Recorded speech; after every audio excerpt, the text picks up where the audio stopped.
You join us just as the cars are rolling out of the pit lane, and we're live in sound and vision on IMSA Radio and IMSA TV. Welcome to Mid-Ohio Sports Car Course. It's John Hindhaugh and Jeremy Shaw in the booth. We've got a guest who I'll bring to you in just a moment, but first let's go to the pit lane and Shea Adam. Stories right throughout this field, Shea, including a TCR car fastest in qualifying, and that's going to make things interesting because the TCR cars are behind the GS cars around this 13-corner, 2.25 mile circuit. The keyhole, turn 4, the carousel, all action areas. I'd say turn 11 as well, turn 12 rather as well, just before the carousel. That's been a bit tricky over the last couple of days, with the circuit not quite drying out as quickly at that point as anywhere else. Opening laps could be key for the TCR runners as well as for those at the back of GS. Shea Adam. Very much so, John, and it was a Honda that was fastest here at Mid-Ohio Sports Car Course. They are pumped up about having that on their resume. They're keeping all those timing sheets for perpetuity. Most importantly, everybody has made it off the pit lane, but yes, it was in the changing conditions that the TCR cars were quickest. They are anticipating rain during this race, and should that happen, TCR cars will be mixing it up with the back of the GS pack. We should see some action off the start of this race within that regards, but when it starts falling from the skies, the TCR cars will be rubbing their hands together. As far as the front of the field goes, Shea, we've got a new car at the front of the field. Not a new car in terms of because we haven't seen it before, but what a run out early in the life of this new R8 pairing of Kenton Cook and Tyler Cook. A very formidable duo, the Cook car for sure, the number 2 Audi, top of the entry list, top of the timing screens for today's qualifying session in terms of the GS runners. Now, the Audi will be starting ahead or beside a McLaren and ahead of a Mercedes, so it is going to be a very interesting start to see where the different cars make their pace at different points around the circuit. In terms of the fueling, we heard from Tyler Cook on the countdown to green that they're expecting to be able to stretch their window a little bit, and this track always winds up being a fuel game. Might the Audi just be able to save a little bit better? Well, we saw them do pretty good fuel numbers at Sebring. That was the Autobahn car that came home with the win there, but it was still an Audi R8. Might it be a different team coming home this weekend? Well, we'll just have to wait and see. Thanks, Shea. There's a few cars out of position through infractions, and they'll have to start at the back of the GS field and fight their way through. There might be some of your nominations for the Forge Line Spirit of the Race Award that we'll tell you about throughout this race. Jeremy Shaw, this is by no means an easy track to pass on, so that track position is going to be absolutely key. Yeah, it is, and you bring up a good point there, because there's some really fast cars that are starting well back down the field, including last year's season champion, that car number 46. Keep your eyes on that one. And also already a race winner this season, number 39 Audi. That's right at the back as well. Tell you what, somebody who can tell us all about what the start is like here is with us in the booth. That's Britt Casey Jr., last year's champion in TCR and the pole sitter here. What's going through your mind as you're getting ready here for the start, Britt? Well, first of all, thanks again for having me on, guys. Really appreciate being a part of the broadcast. First time doing this with the series, and it's cool to be on this side of the fence for once. I'd rather be in a race car, but you know, in the meantime, this is a pretty cool gig. But you know, right here, coming to the green flag, I'm pretty much looking at track condition right now. It rained this morning. It looks like it's not completely dry on the front straight here, as the cars are going into turn 13 now. You know, I'm just thinking during these out laps, you know, race hasn't started yet, basically doing recon. Pretty much looking at the track, figuring out where the grip is, where it's not. Now, we don't start on the... We don't start and get a green flag until part of the way down the run to turn 3, but the time has started now as they cross what will become the finish line in 1 hour 57 minutes and 46 seconds. But they are now forming up to a side-by-side, so effectively a half a lap extra to try and get heat into the Michelin tyres. All of the GS cars now under the control of Kenton Cook and Jesse Lazare. Kenton Cook with the Audi will be on the driver's right as they go down the hill to the kink at turn 3. And the Alfa of Mark Kawambi, who qualified second in TCR, came past right at the back of the field. Yeah, I'm not sure whether he didn't get out of the pits on time, or whether he's had a little drop on the way round. But at the moment, all of the attention is on the front with those two very, very low slung coupes. Kenton Cook on driver's right. Here's the pole sitter. They're under his control now. We're counting down. We've already had a minute of the race. Kenton goes. The green flag is in the air now. And Kenton went a little bit early, maybe, but that has given a little bit of room further back. 39 Audi going all the way onto the dirty side of the track. 1, 2, 3 across the track, coming down into turn 4. Will everybody survive the first corner with their panels intact? The TCR cars mixing it in there as well. 3 wide for the lead in TCR, and I think the pole sitter Chad Gilsinger just about holding on in the red, white and black Honda, coming together with the pink Mustang there. Got just a little dash through turn number 5 and dropping down the hill to number 6. But generally speaking, Jeremy, and I'm crossing my fingers, my legs, my toes, my eyes and everything else here, I think we've got away with the first half a lap. Yeah, we might have done, I think, against all the odds perhaps. But drivers doing a good job here, trying to look after. You have to look after each other as well as yourself around here, and keep it clean on that first lap. Don't make a mistake this early in the game. And Kenton Cook has done the first part of his job absolutely spot on. Britt Casey Jr., our driving expert in the booth with us here for IMSA Radio and IMSA TV. That's what you want to do as Paul, get away, and he's already made a couple of cars lengths on the two McLarens behind. They're having a scrap. That's perfect. He's driving his own race now. Yeah, totally agree. You know, staying out front is always a great place to be in. You can kind of manage the gap through the entirety of the stint when you do that. It's definitely a luxury. It doesn't happen all the time. But you know, when you're in that position, it is nice. You can take the intensity back a little bit, and you know, they say don't drive out of your mirror, but manage the gap. And if you're looking out the rear view mirror for the gap, that's okay. You don't just want to get in your head about it. I know the Audi R8 is a really strong platform. I can speak to that more than the other GS cars. You know, and so is the RS3 TCR that I've been driving the past couple seasons.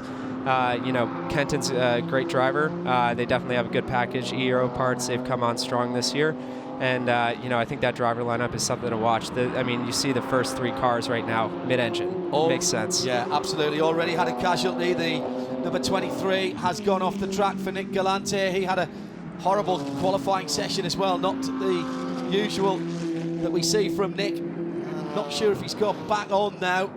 We'll check that out for you. Side-by-side action for 4th position. 1, 2, 3, 4 GS cars battling together. 2 BMWs and 2 AMGs. Absolutely at it as they come out of the carousel. A little bit of contact. A little bit of rubbing at this stage. And 3 wide across the stripe as the number 64 is joining in as well. That's Nate Stacey. Looks like Russell Ward holds on to 4th position and lets everybody else scrap behind him as well. But going through into 5th, that was Robbie Foley in the 96 Turner BMW. Russell Ward, though, with maybe a car's length, and then the Mustang has come through and passed a couple of cars there. So Nate Stacey making up positions early on in TCR. Brian Henderson has got to the lead in the Honda, ahead of the pole sitter Shelby Blackstock in 3rd position. 3 Hondas, 1st, 2nd and 3rd. Mark Wilkins in the duck egg blue, the Hyundai N Racing Blue Veloster is in 4th position. We're in early running here, but these are important laps as the Michelin tyres come up to temperature and to pressure. Somebody who's lost some ground on the first lap. That's car number 46, last year's champion, as Frank Depew goes for a spin. Oh no, that's not coming out of there. That's coming out of turn 2. That's Brynjolfsson's block. Yeah, Brynjolfsson's blog, and Townsend Bell was in there. Now, did he go on the way in or the way out of turn 2? I think it's probably the way out of turn 2. There's a little bit of dampness there, spinning up the rear. Michelin's, yeah, exactly, going to the inside. We've seen that so many times, Britt, already this weekend, and he's not coming out of there without a tow. No, that's crazy. I mean, you just see all the mud that flicked up as we watch it in slow motion here. Right there, the car just digs. Man, that is wet. I mean, that is something to keep in mind. You saw there was a little bit of a puddle on the inside. It looks like he went a little bit too far to the inside on the exit, buzzed the inside right rear tire, and pretty much just went for a ride after that. But that's the thing to note for this race. I mean, the outside of the pavement is going to be soaked. There's a ton of water buildup, as you can see, and off track is not where they've been drying, and it's just sitting there soaking into the Ohio dirt that we have here. And not a good recipe there. I don't know how they're going to get that car out without a yellow. Without a full course yellow, it's not happening. Meantime, at the front of the field, Ken Cook has been closed down a little bit by the two McLarens, who have stopped fighting amongst themselves now. There's about a car and a half, maybe 2 cars lengths between the Audi and the first of the McLaren, and then about the same between second and third. But all those gaps are for nothing because we're going to full course yellow. No choice for race control other than to do that. Yep. Can't leave the car there because clearly if one car can get there, another car can get there. And a big mud slide. That is very, very slippery down there. Actually, lucky not to have done any more damage, Jeremy, as he went in there as the left-hand side of the car really dug in. Yeah, it did, and that's exactly what we talked about before, just before the start of the race, how there's that river of water still running across the track there at the exit of the keyhole turn, and it makes it just so slippery. We've seen some great drivers lose control there, even just today in these changeable conditions. So Frank Pugh just caught out a little bit there. That's most unfortunate. Now that means that Ken Cook, after that great start, will have to do it all again. And already the Camaro is rolling because already the IMSA safety truck is there. That's extraordinary. The very moment the full course yellow was called, that truck came out of its hiding place right in the middle of the keyhole at turn 2. That's why it's stationed there. And the recovery guys have been absolutely outstanding this weekend. I think Frank Pugh might only lose 1 lap here if he's quick. It'll be close. He needs to get that Camaro fired right now, and he has. Nice. And the Honda NSX safety car is in behind him, so he'll get the chance to whiz around and back on. So he's lost a lap, but only 1 lap. That is an extraordinarily efficient retrieval from a very difficult position for Frank Pugh, who's now going to spread Mid-Ohio dirt all on the racing line, of course. But those guys, Jeremy, this weekend, all the recovery guys, they've had a plan. They've evolved that plan and moved where some of the safety vehicles have been, given where drivers keep throwing themselves at the scenery.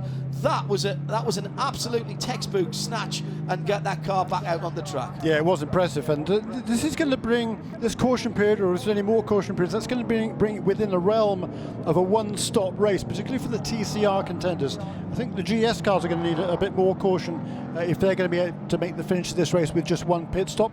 But this certainly will bring it a little bit closer for TCR. It's going to make things really interesting. As you said, it was Brian Henderson who got the jump on Chad Gilsinger at the start of this race. Unfortunately, Mark Kavami from Columbus, Ohio, did a brilliant job in qualifying in the Alpha to start second, but had to start from the very, very back with a problem of some sort on either leaving the grid or on the reconnaissance laps. But he's now going to be able to pull up to the back of the field. It's going to be a bit more tricky for him in the drive. First time, Mark's got a lot of experience, driven a lot of different cars, but this is his first time ever in a front-wheel drive car too. So effort on the front row of the grid was really, really good effort. That's Jeremy Shaw. Britt Casey Jr. is joining us in the booth as well. I'm John Hindhaugh. Shea Adam is down in the pit lane. It's a very quick yellow flag. The lights are out on the safety car, and the restart then will be at the finish line. And there is the green flag. And Frank Pugh didn't get his foot down and get back around onto the end of the tail. He's just ahead of the leaders here. And there's the battle for the lead. Straight down into turn 1. Ken Cook maybe just a little bit slow to take in the fact that the green flag was going out in front of him, and through goes Jesse Lazare. And both of the McLarens, I think, are going to jump our leader. Yes. Holton goes round the outside. This is going to be a long way round. Buffalo Gals round the outside, and they've got Frank Pugh going another lap down right in front of them. 1, 2, 3 across the track, and dirt all over the place as well, as Frank Pugh didn't take the opportunity to get the hammer down and round back onto the safety car train. And the two McLarens, 76 into second, but leading now the Motorsport in Action 69 and Jesse Lazare as he heads into turn 4 at the the 4th time of asking, because we have had a couple of laps behind the safety car, and now the two McLarens with a bit of an internecine battle, Jeremy. Yeah, joint championship leaders coming into this weekend. That car number 59 for Jesse Lazare and Corey Fergus. They're kind of second place on a tie break, because they've had 2 third-place finishes for the first 2 races of the season. James Clay and Devin Jones, who are currently running in the 6th position, and started 6th in car number 82. They've had a 2nd and a 4th, so they would get the tie break on a better finishing position than the number 69 McLaren. Race start is under review. That, I believe, is the original start, and they will be looking to see if Kenton Cook went early before the green flag. He's already in third position in that Audi. McLaren, Audi, Mercedes AMG in fourth position is Russell Ward. Then Robbie Foley for BMW, the blue and yellow number 96 car. Then the similar car of James Clay sitting in behind him, the 82. And the Mustang is right up there as well. The first of the Mustangs is the number 60, and that's got Nate Stacey, who's just dropped a position there. I think one of the BMWs got him back on the restart. The two McLarens trying to break the tour back to the third place car now. Our pole sitter, Kenton Cook, he'll be annoyed with himself. Into the pit lane, the 23. Now, we got a report of that car spinning early on. That's the Audi number 23 into the pit lane. So maybe they've had an issue, but that car is into the pit lane. We'll hear from Shea Adam as to whether that car is just having a drive-through or whether it's stopping at its pitch, yeah? No, for Nick Galante, he actually had an off in between turns 2 and 3, and it packed so much grass and mud into the radiator that he needed to come in to clean it out. The car was actually overheating, and there's steam coming out from the front of the Audi, but they've taken out enough grass. I would say that would feed a toddler baby goat, and now Nick is sent back out on the circuit. Just a baby llama. Thank you, Shea.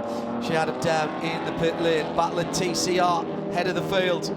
And it was a great start by Brian Henderson to jump the pole sitter.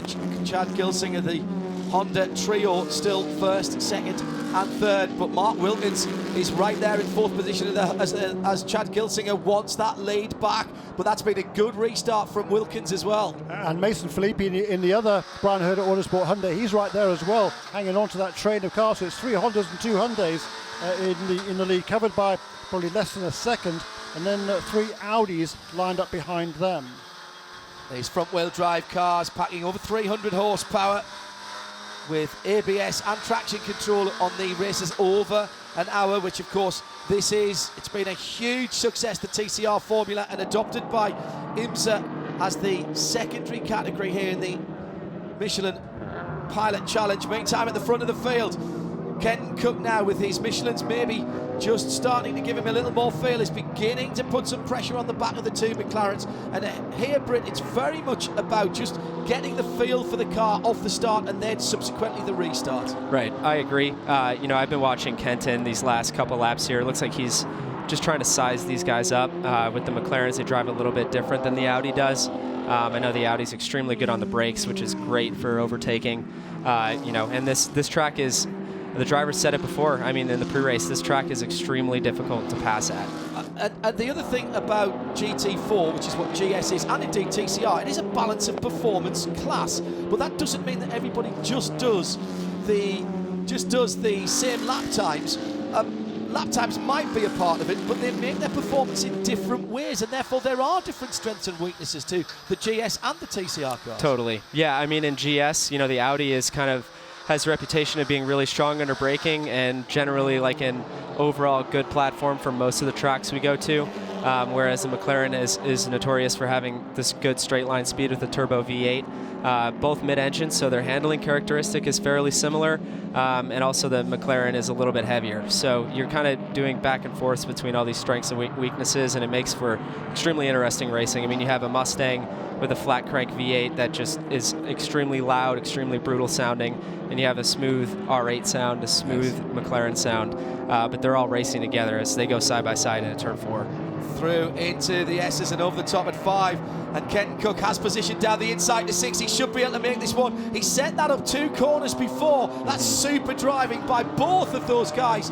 And it's not over yet. This is going to be as interesting. Paul Holton is holding on there. But that was, you know what? When people say to me, I hear you talking about racing room, what are you talking about? Replay that video clip. That was racing room par excellence. Just want to go back to the start. It was Nate Stacey that the guys were looking at. I thought he made up a few positions early on, and Nate Stacey in the 60 car has been pulled for a jump start. We'll have to bring that Mustang in for a drive-through. TCR action.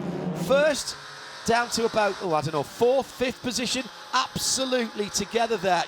And in has come the 71 of Frank Pugh as well. He had the spin that caused our first full course caution.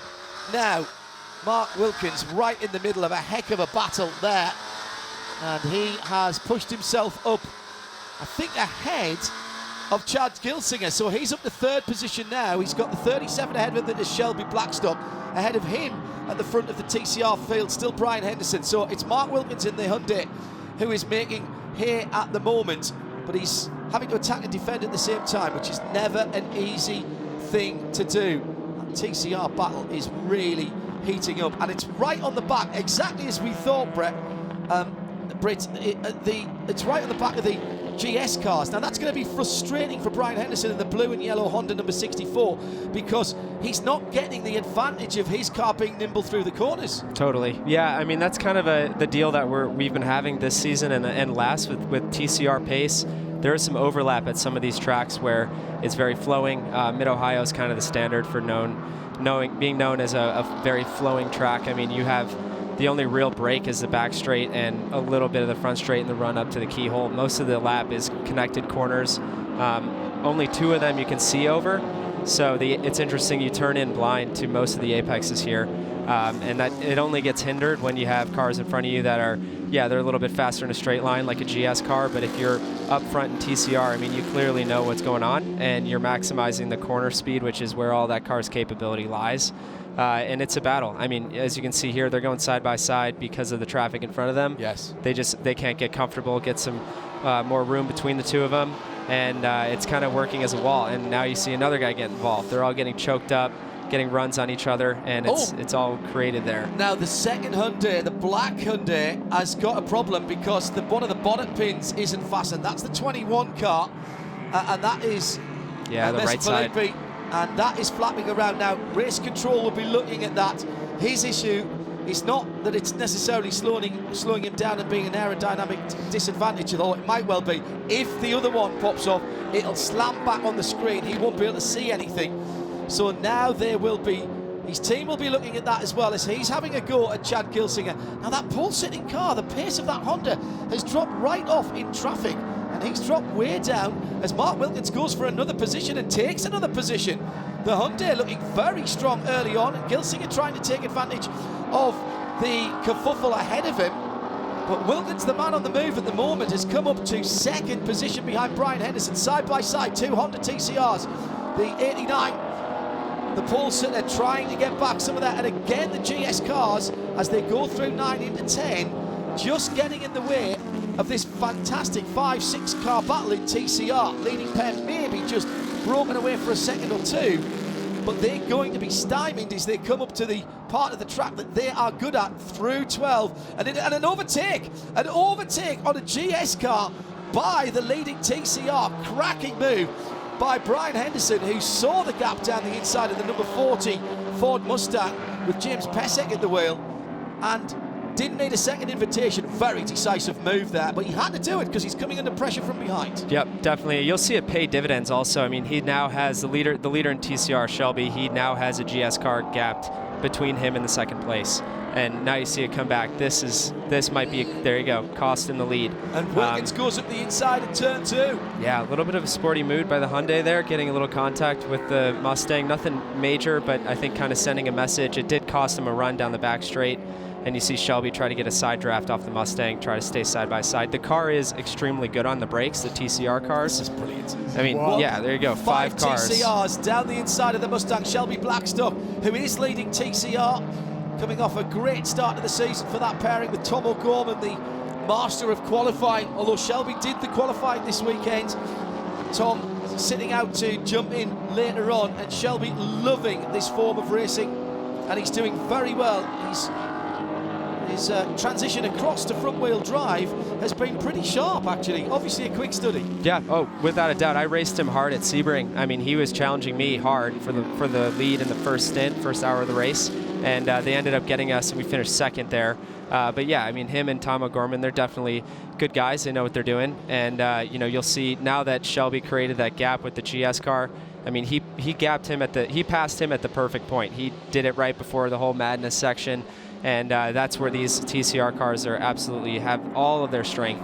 And he's still stuck behind the Mustang, which, I mean, it's racing. The guy's in his race, you're in your race. You have to respect each other and move forward with the whole run plan that you built before the race started. at the head of the field. Jesse Lazar's built up a 9/10 of a second lead to Kenton Cook. Well, yeah, only as a result of that last lap, though, which was the best lap of the race for Jesse Lazar. The previous 2 laps, Kenton Cook had been the fastest man on the circuit, does have the fastest lap of the race, a 1:28.170 for car number 2, that Audi, and that is already a half a second quicker than last year's lap record set by Greg Learfuger in the BMW at a 1:28.6. So really strong pace at the front of the field, and those first 2, they pulled out a couple of seconds over the 3rd place car of Paul Holton, but Robbie Foley is right with Holton.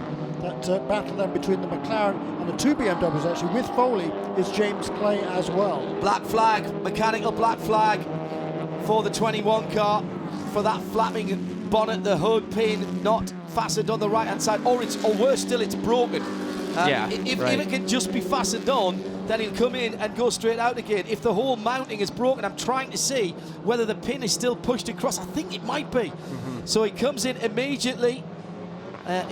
It is a safety issue spotted by race control, and it was getting worse. So now what we'll have to see, and Shea Adams is down in the pit lane, whether they just quickly refasten that or whether it's broken, in which case I think, Shea, they might have to tape the whole bonnet down. I don't even think they're going to check and see if it's broken. They just have the black tape out and ready to go. They're looking to see what the damage is to the car, but they do have the tape. They already had that ready to go. But it's interesting, John, we've talked about this for a little while now. The team didn't actually realize that there was anything wrong with the car until they received word of the black flag, and then they scrambled into action. They've now put a piece of tape over the front. It says Hyundai turn across the nose where it once says Veloster, but let's see if that does the trick. Let's hope so at the very least. Out and in and out without losing the lead of class. I think that has fastened back on again, don't you, Britt? Yeah, I agree. You saw them struggling to put the pin through the actual connection there. Basically, it's just a normal hood pin like any race car has, but due to the fact that the pin came undone, it got air underneath it, and you saw it flexing on the racetrack at high speed. That creates a little bit of a bend and warpage in the hood itself, and that's why they struggle to put it back down. I would say after that, the hood's definitely going to be deformed. Good call on the tape. I mean, that's a 1-2-3 fix versus trying to smash the hood back down to get it into alignment for the actual pin. Good call. I mean, tape and figure out the pin in less than 10 seconds. That's primo. Nate Stacey got called for a jump start out of line and overtaking before the start line, halfway down that back straight, and that's dropped him down to behind Bryce Ward in the blue and silver number 57 AMG GT4. But Nate, well, he's got time to fight back. A few guys who are out of position at the back of GS will have to pull something off either tactically or with their pace. They could be in line for the Forge Line Spirit of the Race Award. Keep an eye open for those individuals or entity or a team who you feel most displays the spirit of endurance, and then let us know about it. Get into the second half of the race. We'll throw some of our nominations at you as well, but you don't have to vote for those. You can vote for anyone you want. The hashtag is ForgeLineSOTR. ForgeLine SOTR for Spirit of the Race at IMSA Radio, please. That's how you can get in touch with us here. We're live in sound and vision from trackside Mid-Ohio, doing what Mid-Ohio does, delivering fantastic close sports car racing. And Paul Holton is fading in the Compass Racing McLaren car number 75. A couple of laps ago, he was passed by Robbie Foley in that BMW car number 96. On this last lap, he's also been overtaken by James Clay in the 82 BMW. That's Bryce Ward that's gone off now. He was in close contact with Turn Nate 13. Stacey, and this is right at the end of the lap in the carousel, and I don't think he's going to be able to get that out of there. No purchases all from the Michelin. He's not the first person who's gone off there. There's a lot of dirt and mud there, and now the question to me is, did he jump or was he pushed? 1 hour 35 minutes still to go. He'd be dicing with the car number 60. Those two correct. are having Stacey a pretty close. Yep. Coming out after his drive-through, right. full course yellow. Now, Jeremy, does somebody jump out the line here who's well down the field? Maybe try and go long in the second part.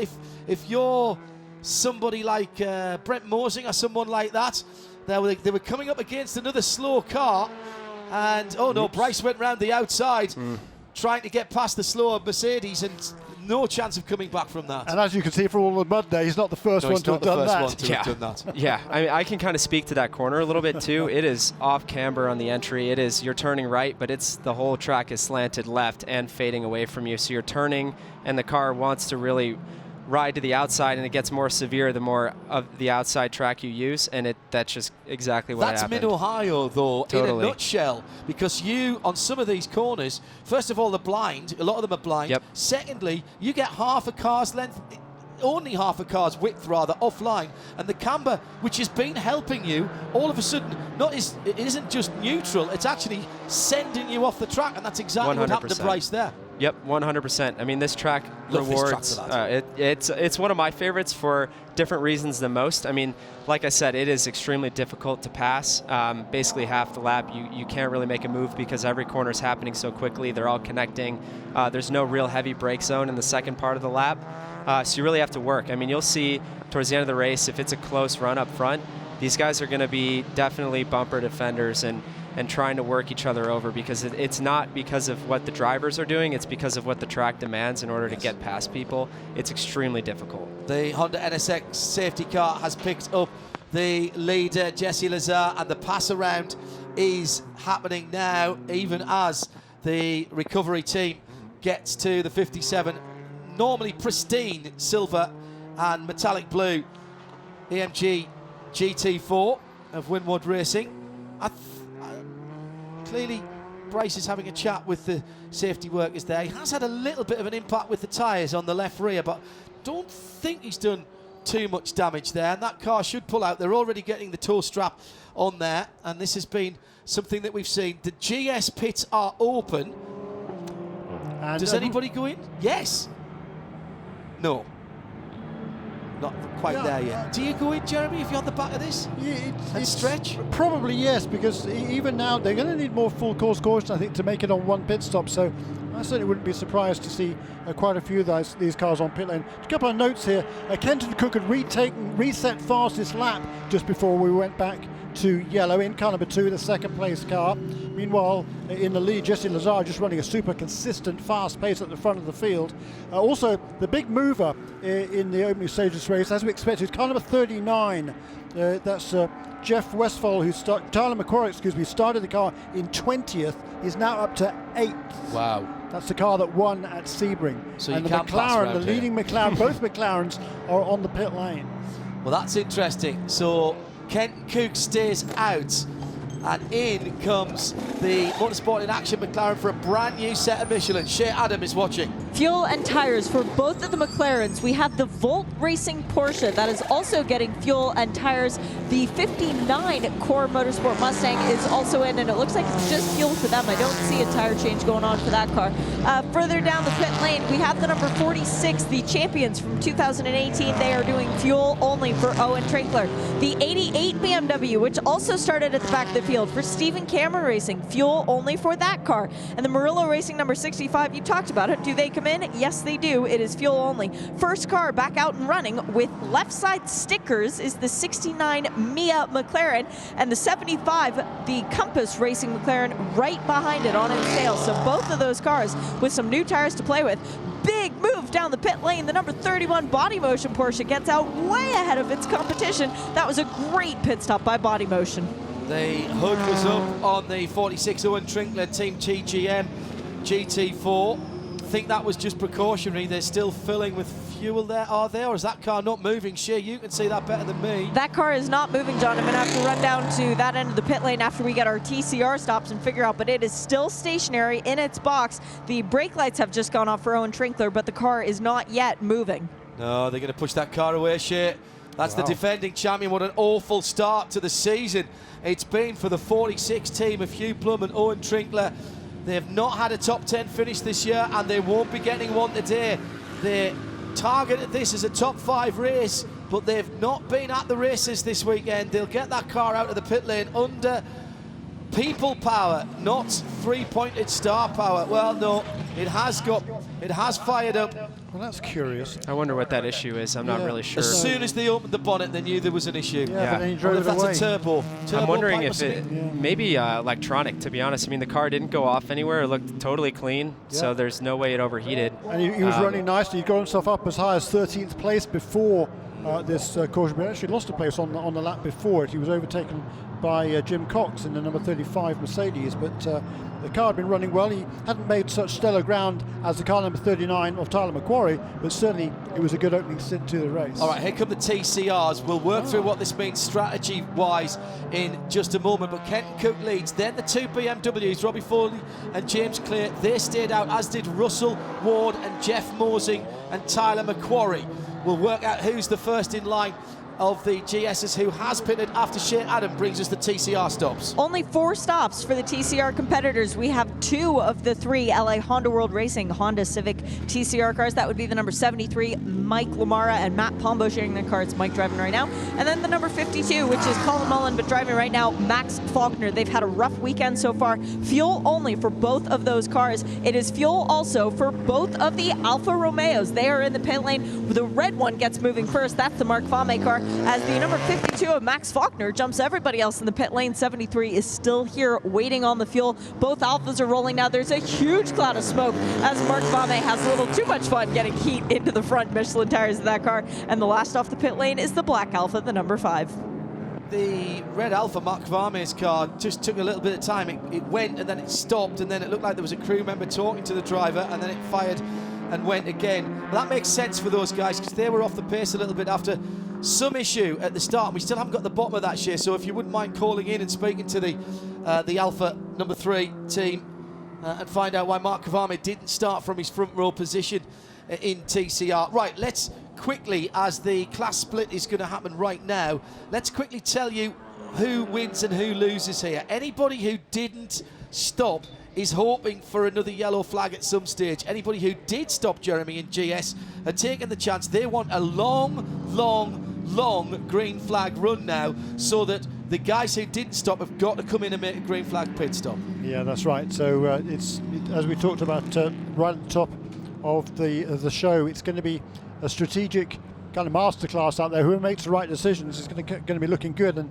if you make the wrong call here, it can be very, very costly. But we see the number 2 team back in the lead of the race now with both of those McLarens making a pit stop during this caution period. McLaren certainly in the past have not had quite such good fuel consumption as some of the other contenders. And coming into this weekend, they had some fuel taken away. They had to reduce the side of their fuel tank, which is curious. I thought they were not too good on fuel consumption in any case, but they got 6 litres less fuel on board those cars for this weekend than in the past. And to sort of circle back on rationale behind why some people pitted and where that might pay off, for this year, 2019, IMSA regulations have a minimum refueling time on pit lane, and you know, if you short pitted, which is basically a nickname term for that, you short pit, you pit early for more fuel, that basically shortens your full driver change pit stop where everyone's taking tires, fuel, and doing a driver change. There's a minimum time for how long it takes to refuel the car, and if you have more fuel in the cell, you got a shorter pit stop, because I guarantee you the driver change and the tire change is shorter than how much it takes for a fuel pit stop now. That's Britt Casey Jr. and Jeremy Shaw is alongside me, John Hindhaugh, as we still have just under an hour and a half, 1 hour 25 minutes and 38 seconds. The lights are out on the Honda NSX safety car, so once again Kenton Cook has got to bring these cars to the line, and he's got Robbie Foley and James Clear, the 2 BMWs behind him. They are quick starting cars. I just wonder whether at the first restart Kenton was slightly taken aback by the green flag being thrown at the finish line rather than going back round to the start again. He'll not make that mistake again for sure, and he'll be timing his run because he was very slow across the line towards the first corner, and that would allow both the McLarens through in the early part of that restart, that first restart. A little bit of weaving going on into the carousel, that's all right. Now he'll square this corner off and get on the throttle. He does. Much better restart from Cook this time at the head of the field, and he pulls out 1, 2, 3, 4 cars lengths, and it's the 2 BMWs that will have the battle into turn 1. Forley has to defend in the blue and white Turner car. Optimum batteries round the outside for Bimmerworld and James Clear. Can't make that one work. Then there's 2 of the AMG GT4s. Russell Ward has Jeff Mosing in his mirrors, and he'll have to defend. Ward up the inside into turn 2, and then behind that Tyler McQuarrie. Well, he's not backwards in, coming forwards in the grey and bright green Audi, and he's letting those 2 AMGs battle side by side coming out of turn 2. He'll get a huge drag. Here comes the Mosing car down the inside in the kink at turn 3. He'll get the run, and Tyler McQuarrie's going to follow him through. He'll be on the inside of turn 4. He might even make it 3 wide and try to take both of the Audis in one swell foop, as Jeremy would say, as the 2 BMWs are side by side in 4 as well.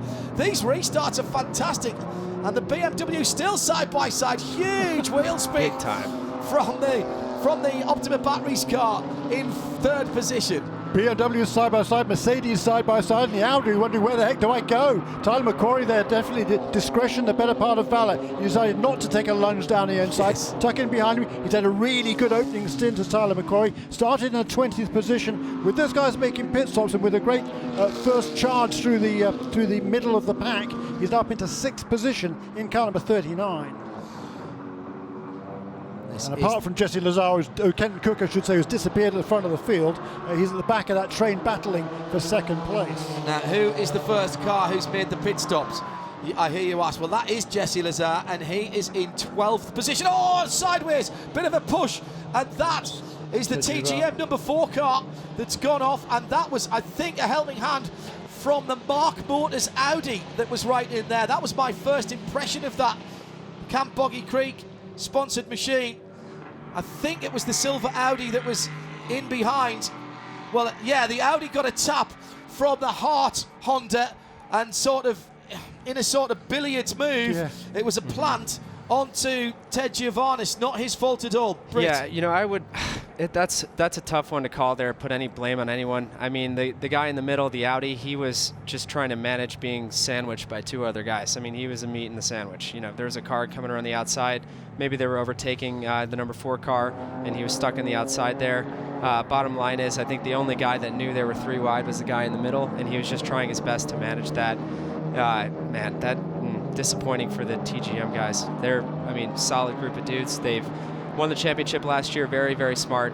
You know, they know exactly what they're doing, and for them to have these issues early on, looks like intermittent problems that aren't necessarily due to any wrongdoing they did themselves. It's still the 37 of Shelby Blackstock that's leading, and once again, of course, he's behind that pink number 40 Mustang, which is number 59 Mustang rather, which is right ahead of Rod Randall, and that's going to cause him some issues. But we're still under green, so race control at the moment leaving them to run. Penalty, refueling on Jack Stans, car number 31 already in the pit lane, Jeff Courtney, and car number 59 Rod Randall. So that's good news for Shelby Blackstock, because now he's got to catch up with the 40 again, which is James Pesek. But at least for the moment, he's got a little bit of breathing space before that pink Mustang starts slowing him down through the twisty bits. But a great run out of turn 1 by Mark Wilkins, who's in 2nd place in that Hyundai Veloster at the head of the field. All kinds of battles going on there, and the Aston Martin, the 97, taking a position there from, that was Rodrigo Salas, so that's 7th position down to 8th, 9th, 10th, 11th, 12th, 13th. I can't count them quick enough, Britt Casey Jr. We're full course yellow here, looks like. Yeah, it's had to come out for the Ted Giovannis car. Again, the guys in race control giving the absolute best amount of time to see if that could be sorted out under its own volition. And where is that on the circuit? That is entry to the carousel on the outside. It is the carousel, yeah. Just a little bit further back than we saw Bryce Ward earlier on. And Ted Giovannis at the moment probably doesn't know that these other cars are already back in the paddock. So that's not been a good 10 or 15 minutes for the TGM guys. No, I feel for them. I mean, it's tough to take those types of races. You know, they happen from time to time, but it never gets old, the disappointment for that stuff. You know, really smart guys based out of Road Atlanta area. You know, they definitely have their heads on straight. They deserve to get a good result here. But, you know, thinking about these full course yellows that we've had, if you think about it, none of them are due to heavy contact with a barrier. No. None of them. It's just because they can't drive off the wet grass. Right. I mean, it's the elements of the track right now that are making all these cautions. Last year we had one early full course yellow. That was it. It went green the rest of the way. And now we have these variable conditions where cars are getting into the grass that's completely soaked. I mean, full on mud. And they can't get out. That's the only thing that's caused these yellows today. It's interesting. You don't really see these elements come into play a lot, but when they do, they can cause havoc, and we're seeing totally different strategies now. I bet none of the guys thought it would be like this right now. I mean, these are a lot of cautions. That's the voice of Britt Casey Jr. who joins me, John Hindhaugh, and Jeremy Shaw in the booth. Yeah, this is certainly going to help the cars that did not make a pit stop earlier on, I think. Stretches their fuel window, doesn't it? Agreed. But Kenton Cook, I mean, he just checked out at that restart. He was 2 seconds clear at the end of the first lap of green flag racing, 3 seconds ahead at the end of the second lap of green flag racing, and 2 very consistent laps in a low 1 minute 29, so really good job that Kenton was doing.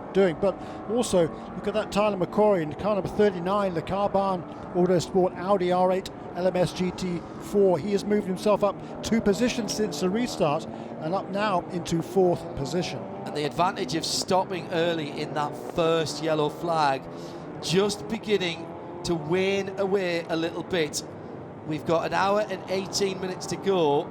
Yes. The way it stands at the moment, it won't be very long before the guys who stayed out, Jeremy, will be able to just make one more pit stop and go to the end. Right, but just in this area, he's got himself up inside the top 10. Well, that's after, good. You know, after the restart, having made that pit stop, so he remains the best of the drivers that already made a pit stop. He's a couple of positions ahead of Paul Holton in the other McLaren, and then Nate Stacey, Henry Schmidt, and various others. But this now, we are far enough into the race for drivers to be able to make a pit stop. That first caution period came before enough time had elapsed in order for drivers the teams to make a driver change. Correct. Because there's a minimum drive time in this race which has to be satisfied, and it now has.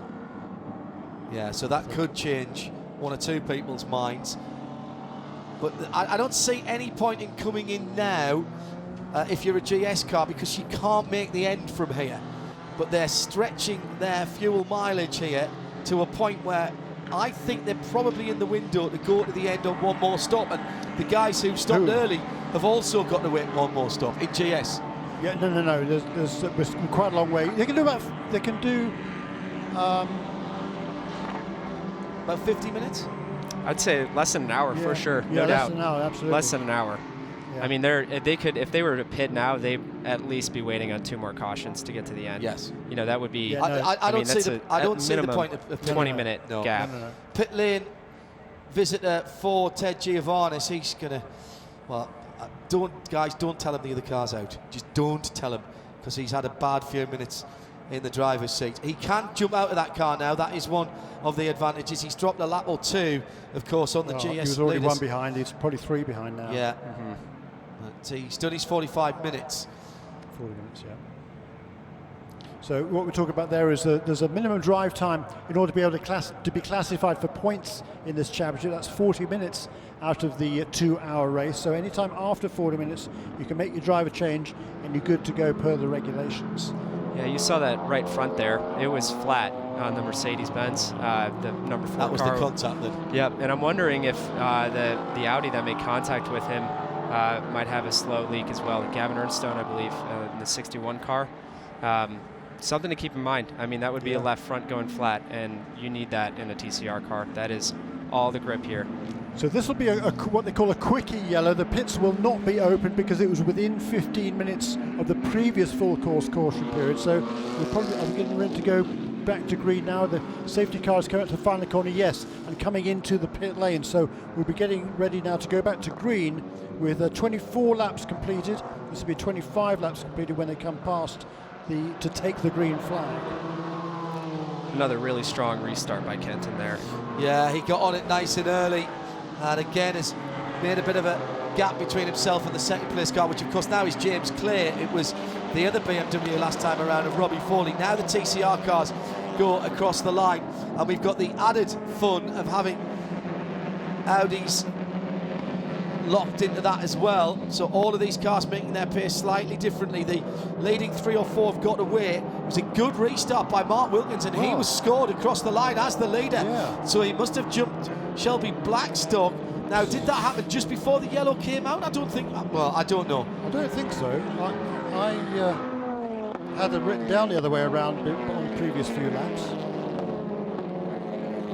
So, there, tail of the tape so far is 2 cars stuck in muddy conditions, bringing out full course yellows. But Kenton Cook again getting a good restart at the front of the field. He's dragging James Clare with him, and those 2 are pulling away from Robbie Foley in the blue and yellow BMW number 96 in second, who's under pressure now from Tyler McQuarrie. Meantime, the TCR battle is heating right up as well. The 89 in the mix there, sitting in 5th position. Chad Gilsinger, he was the Poulsen, and Gavin Ernstone right in behind him in that Europarts supported car. This is a good run from Gav. He'll be loving this. There's a little dive down the inside at turn 6 a moment, or turn 5 a couple of moments. 6, sorry, I was right the first time. A moment or 2 ago, and there was contact there. Yeah, I mean, that's just something that happens here in Mid-Ohio. You saw they were trying to make moves, and, you know, the best place to do it is entry to turn 4. That's the only real heavy, long braking zone at this track, and didn't get it done there. Tried to sneak it down the inside of 6, and diminishing returns on moves like those, in my opinion. That's a really early entry corner. People tend to overdrive it and miss the apex, but turning in early, light brake is the way to go, and it's tough to make a pass down the inside to lunge on a guy. So that's Henry Schmidt making a pit stop in the number 88 car. He'll hand over their car to the former race lap record holder, Gregory Leafouge, and they should be able to get this pit stop completed, get it back out again without losing a lap. Meantime, the wars go on for Mark Kvarme and the number 5 Alpha, number 3 Alpha, the red car, as that car is struggling in pit lane. And let's go down to Shea Adam for an update. That car came in immediately following the caution, so they would have had to serve a penalty had they a drive-through penalty had they gone back out and proceeded around. They changed the right front only and then told Mark to leave, but he couldn't engage the car in gear, so the car is now being pushed behind the wall. But also of huge significance, the number 76 Compass McLaren came into the pit lane. They put it up on the air jacks and then realized there was something more dire. That car has just gone behind the wall, so from competing for the lead of the race to now back to the garage for Compass. It's been one of those days. It has been one of those days. Yeah, super unfortunate. Alternator for the 46 is what we're hearing. So the last year's champion, when they opened the bonnet, that car had thrown its belt, and the 40 Mustang is off at turn 1, and that was helped into that situation as well. James Pesek. He might be able to sneak out of there, to be honest. The gravel's it's actually not quite hard. He got hit by another Mustang, didn't he? It was the 59 car. Ooh, the sustained contact there. The guys in race control won't like that. So that was the 59 car of Rod Randall. Dr. Rod there getting a bit muscly with that muscle car. Those 2 muscle cars heading into turn 1. Go on the move. I'm keeping my eyes again on that Tyler McCorrin, the Audi car number 39. He's up into 3rd position now and charging. He started in a 20th position on the grid. Kenton Cook still leads from James Clay in the BMW, but Tyler McCorry is not far behind. Yeah, well, that's he's not there in turn 1. You've got to be right alongside in turn 1. That's a low percentage one right there. I mean, again, Mid-Ohio desperation with these passes. It's just everyone is going to make you work for it in this series, passing in general, but you add, as you see a huge piece of debris, left side rocker panel coming off of the Mustang. But, you know, that car might overheat as well. I mean, you saw the way it acted when it got back on track. Just works like a shovel on the front of it, picking up all the debris and grass. As soon as the team saw that bright pink Mustang off, they all jumped up onto the wall. The biggest 3 that were noticeable were the AWA Porsche, the number 13. It's Ori Fidani out, and Scott Hargrove has already gotten in there, changing all 4 Michelin tires on this car.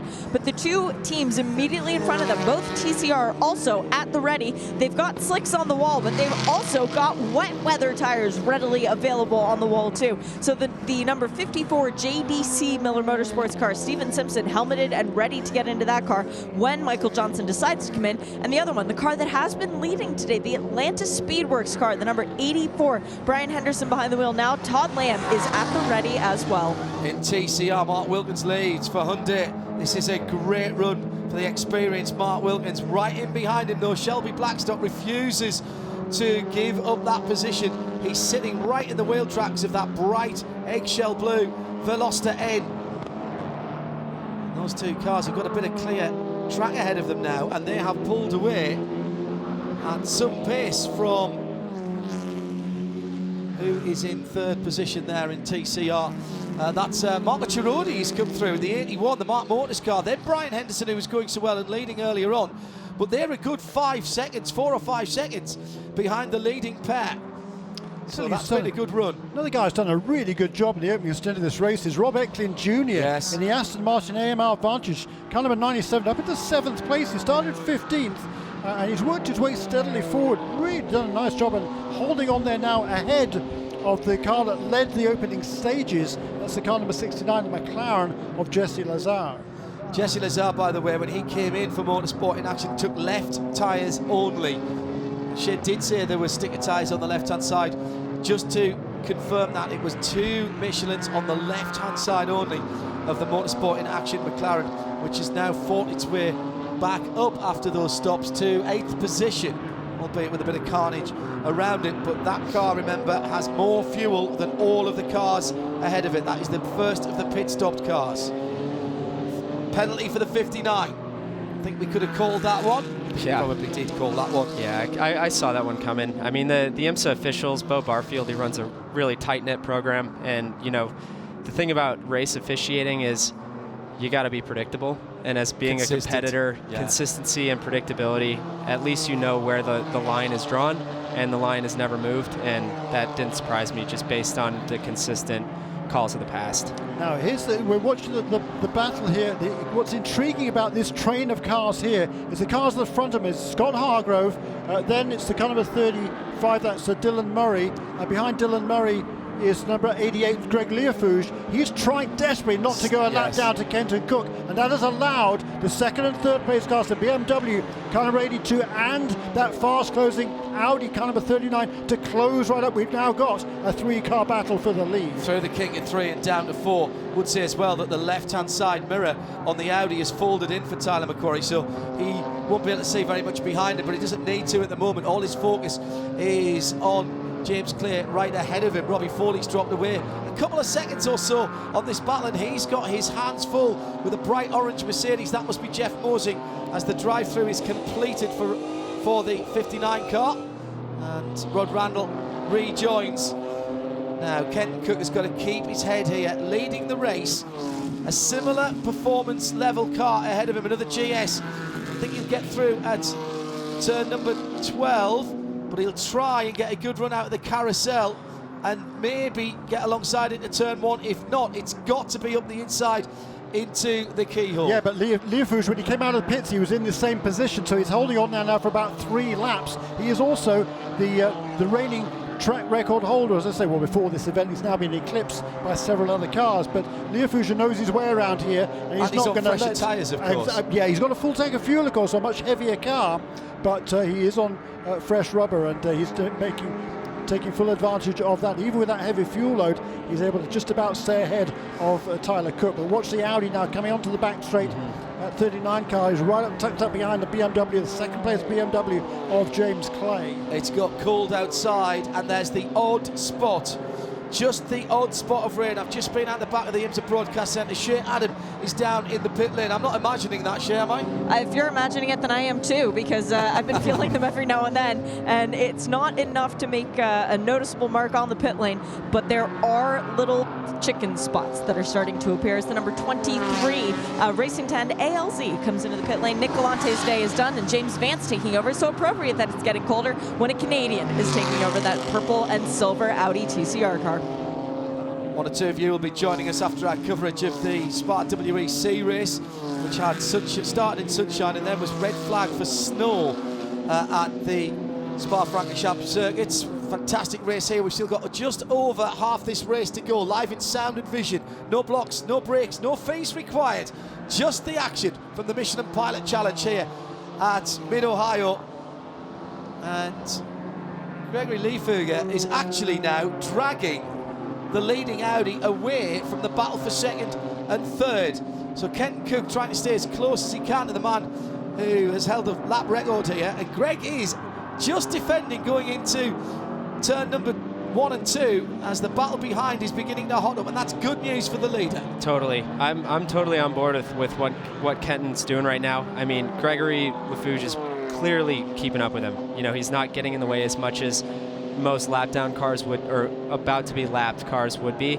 And also the 39 car and the 82. I mean, they're keeping each other busy too. So why not wait? You know, Kenton doing exactly what he needs to do. Yeah. He's still building a gap, but being smart about it. No need to force the issue when you're still stretching the lead from the guys behind you. Yeah, I mean, he's only stretching the lead behind him because the BMW's in second place is struggling to hold off the Audi behind him. But you're right, and therefore the car right ahead of the race leader, he's only there because he's already made his pit stop. Mm-hmm. So you know, he's certainly, that car is more than capable of running front-running pace, as we are seeing right now. But as it is right now, the risk versus reward of Kenton trying to make a do-or-die manoeuvre on Liefuger is probably, it hasn't hit the critical point.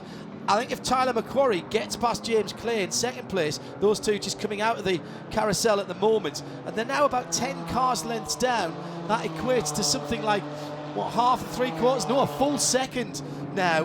But Liefuger now is beginning to defend on Kenton Cook, who tries to go to the outside. He'll throw the dummy right, and then will he swing left and try and go round the outside? Now he's being held up. He got a great run out of the final corner and out of one, and dives down the inside on the curb. That's an awesome manoeuvre by Kenton Cook, but he was run out the road there by Liefuger. That's fine, I don't have a problem with that. But this is starting to look and feel a little bit desperate, as it is for second and third, BMW versus Audi. Yeah, 39 car wants by big time. Yeah, and Liefuger still holds on to the very end of the lead lap. James Clay, the Optima Batteries, Bimmer World BMW. What a servant to this sport Bimmer World have been. Supporters like the other BMW team, Turner Motorsport, supporting this category of racing and continuing to support as it went into the GT4 era. I still remember when people said, oh no, GS going to GT4, that's worse, they're going to kill the class. Let's not forget, before that happened, I think we were down to 6 or 7 cars at one race that previous season, and we've had more than 20 for most of last year. And again, same sort of numbers again here this weekend, and with the addition of TCR now well into the high teens, this is looking very, very prosperous indeed for the Michelin Pilot Challenge. No doubt, no doubt. And super competitive racing, Brit, that's the thing. Very. I mean, the GT4 platform is so awesome. All these cars are so cool looking, and I've seen a bunch of them up close. I've worked on a lot of them. Fun to drive? Yeah, they're a blast. I mean, the thing is based on a street car, however. Great dive down the inside by Tyler McQuarrie.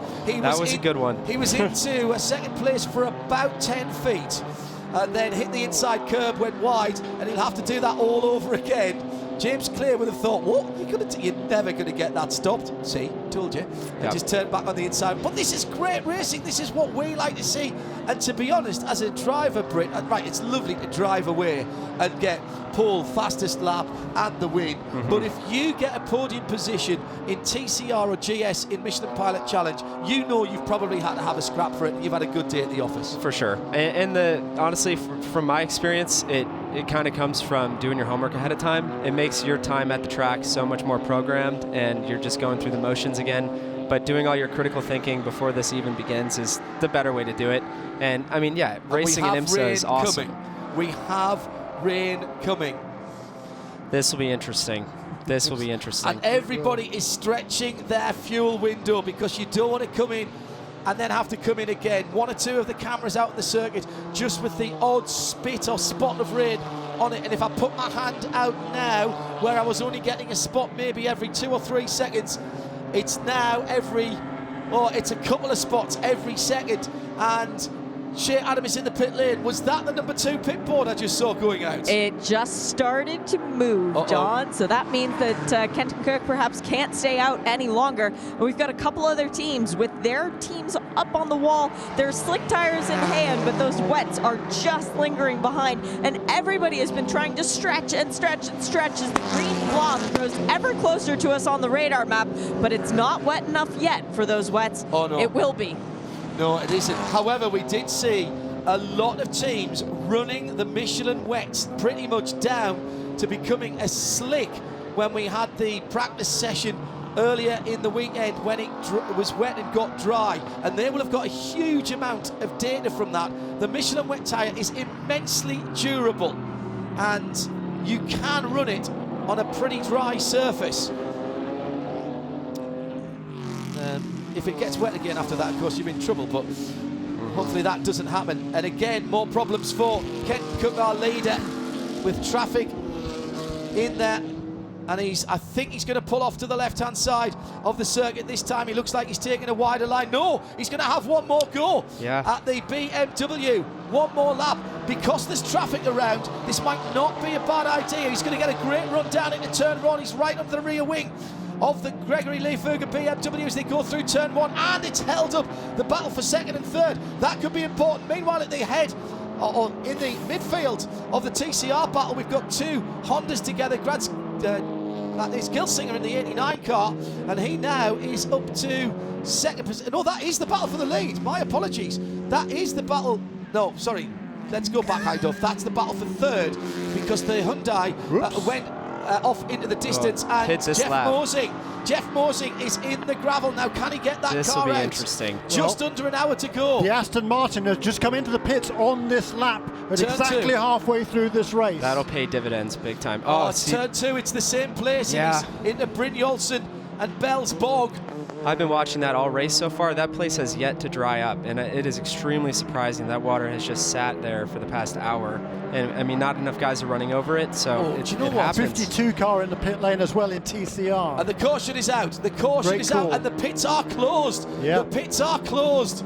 So anyone who just came in, anybody who just came in to play the blind to Shea Adam, who came in? That would be the number 8, the sister car to the leader. So that's Rodrigo Salas out and Gunnar Jeanette in. Hello, he's going to be fun to watch when we go back to green flag. The 97 Aston Martin, it is Brandon Kidd, I believe, getting into that car. And that would be the invisible glass car. The only problem is they put slicks on that car. And if the rain continues to get heavier as it is, it's almost time to put the hood up, as a matter of fact, on me, not on the car. And the number 52, Colin Mullen, getting into that LA World Honda. Max Faulkner out. They're taking their time changing those tires because there's no rush. The pit exit light is on, so they would have to wait there anyway. Well, and you've got to say, you've just got to wonder if the Aston has made a mistake. Go ahead, Shea. They blew the pit exit light. They did not stop. Nope, unfortunately. No way. Were they trying to stay on the lead lap? Well, is that what happened there, Shea? Could you see why they blew that? They because just the weren't number looking. 8, the number really okay. Because The number 8 car, stopped. that's yes, but that's a lap down now, so he'll get the wave back around, but that won't benefit him. The Yes. number 97 car, if that was able to stay on the lead lap, that's the crucial factor, whether it was able to stay on the lead lap. But the pit exit light was on anyway, Jeremy, so he was already too late. He already had to stop, and he didn't. Right. Okay. Well, that's good. So that's going to cost him even more. Another great recovery. The Murillo Racing Mosing Motor Cars Mercedes-Benz in that very fetching metallic shade of orange with a little hint of ginger in it. He's back on the track with a little bit extra mud. Oh, and the 23 car's gone off behind the safety car. Oh dear, what a horrible day they have had. Did he pit? Were those new tires? Is that what happens? No, he's just gone straight on at turn 1. Looks like something's broken up there. Now, was that one of the cars that had a bit of side-to-side contact? Maybe a steering arm broken? Possibly. I mean, that car... Yeah, he's got no one home turning left. Yeah, right front wheel is at a crazy angle. That's Nick Galante and James Vance, and that's the Racing End Alzheimer's car. Well, that's horrid. Yeah, that that's might tough. be safe there, though, that car. He's almost behind the barrier at turn 1. Yeah, I mean, they're going to have to pick him up for sure, but there is that outside retaining wall right there, and that is basically one of the points where you can back into if you're stopped. Won't take them long at all to get him out of there. So Kenton Cook maybe went a lap too long there, gentlemen. The wipers are going on some of the cars now. The only good thing is, does this make their choice easier? It's not. I don't think it's wet enough for wets yet. Yeah, I mean, No. for me, it's, you know, if you're doubting going to wets, stay on the dries. Yeah. Unless it's full wet, full dedicated, then you go to wets. But if it's variable, I mean, in my experience, just stay on the slicks. Now, what's the McLaren going to do? It's staying out. Yeah. Let's go down to Shea Adam for the leader in the pit lane. Okay, the number 2 came in. It is Cook out and Cook in. Tyler gets in. Bill Oberlin is getting into the number 96 Turner Motorsports BMW. It is Kyle Marcelli into the number 60 Ford Mustang from Core Motorsports. We have the number 8, it looks like, back in again, so maybe Gunnar had a little bit of issue leaving. Trent Hinman is into the Volt Racing, the number 7 Porsche. We've got Tyler McQuarrie finally getting out. Man, that guy did a stellar performance for the Carbon Autosports, the car that won the last time out. And it is Jeff Westphal in 31 Body Motion. Was a little bit confused coming into its pit stop, but they were doing fuel and tires for that car. And also we have the number 33 Mercedes in. I didn't see a driver change on that car, but I'm sure one took place. The number 82 Bimmerworld BMW is in. That's James Clay out and Devin Jones getting in behind the wheel of that. And it is time for Mr. Foss, although I'm not, no, that car is still out on the track. Sorry, that's the sister car. That would be the 65. So Brent Mosing out and Justin Piscatel should be getting in. And cars rolling back down the pit lane. Everybody looks clean on their pit stops, which is the best news. But the bad news is everybody's still on slicks. 82 car is getting wet. 82 car, the Optima Batteries Bimmer World car, is getting Michelin wets. Looks like they brought out slicks and have changed their mind. No, they use slicks. That's what's come off the car. So they're putting on a set of proper full wet tyres. Yeah, you're not allowed to cut them. No, you're not allowed. That's right. So that is. I think there's something up there. You know, we'd have to see a replay of that pit stop, but I want to say the right rear was reverse treaded. And they put on a new one immediately after realizing that. I think they put the left rear on the right rear. Yeah. And they had to take it off and turn it to the other side. And that's one of those things where it's different in the rain. You know, a lot of race car tires are one directional, but you get them right, and then you have your set of slicks that aren't necessarily lined up the way you want them to, or sorry, your set of wets. And you end up with these double-sided tires where you end up not having the right combination of forward-facing tire tread. That's a big gamble then by the co-championship leaders coming into this weekend. Remember, James Clay and Devin Jones in that number 82 BMW came on tied on points with Jesse Lazar, who did not pit during his caution period. Right, into the pits, and Mark Wilkins leads the TCR field in. Oh no, hang on, somebody stayed out. I'll come to you in a second, Shea. That looks like the couple of the Hondas have stayed out. I'll give you the rundown on that in a moment, as you've got the TCR leaders and a significant tyre choice here. Those Hondas that stayed out would have been the 2 cars possibly that pitted before the full course caution came out, because we had 2 Hondas and 2 Alphas come in and pit then, but both of the Hyundais are in. It looks like they are doing fuel and tires as well, but everybody down from the middle of the pit lane further back, including the car that has won both of the races so far this year, the number 37 Honda. Everybody is taking off the slicks and going to wet tires. So that means that unusually we're getting 4 tire stops, because most of the time we do have situations where only 2 tires are changed. So it's a little bit longer of a stop. The Hart Honda, the number 89 that started from pole, now has Ryan Eversley. There's been driver changes up and down the field. Stephen Simpson into the number 54 Audi, and a little bit further down, Gavin Ernstone got out. That's John Morley into the other Audi, the E-Euro Parts Audi down there. Fueling is done on the Honda. They're just waiting on the left rear tire by the look of it on the number 89, as the first car to get moving is the Michael Lewis Hyundai, meeting his teammate out. That would be Harry Gottsacker now. The next car off the pit lane, Stephen Simpson in the Audi. The number 89 Honda is still sitting here. There was a problem changing the left rear. They've now got it off the air jacks, and it's going to have dropped several positions, including a spot to that number 37 Honda. Yeah, damage to the left-hand rear on that car where there was the coming together earlier on.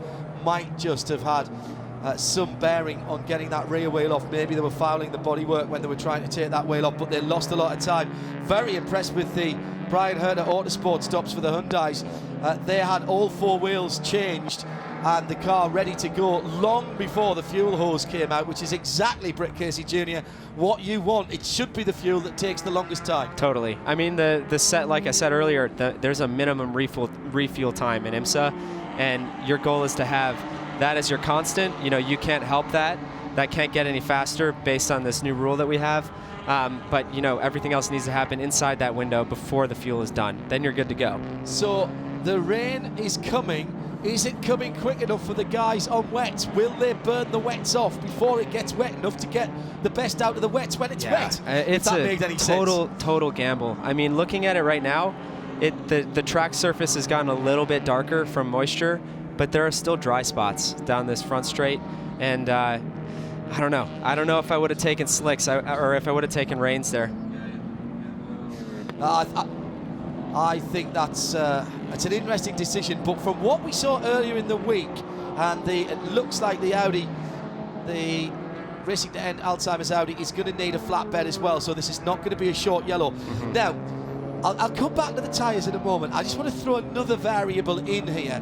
Those guys who's just stopped there and filled to the brim, including the car that was leading, the number 2 Audi, we are now down to getting close to them being able to go to the end. We're under 50 minutes. It's not going to take very much more caution laps, Jeremy Shaw, for that one stop at just over the hour mark to have been enough.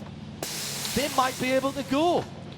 Yeah, they might. This is going to be close. Number 54 car is in again. That's interesting. Those are my teammates on the JDC Miller Motorsport team. Looks like Steven Simpson's in now. They're gonna.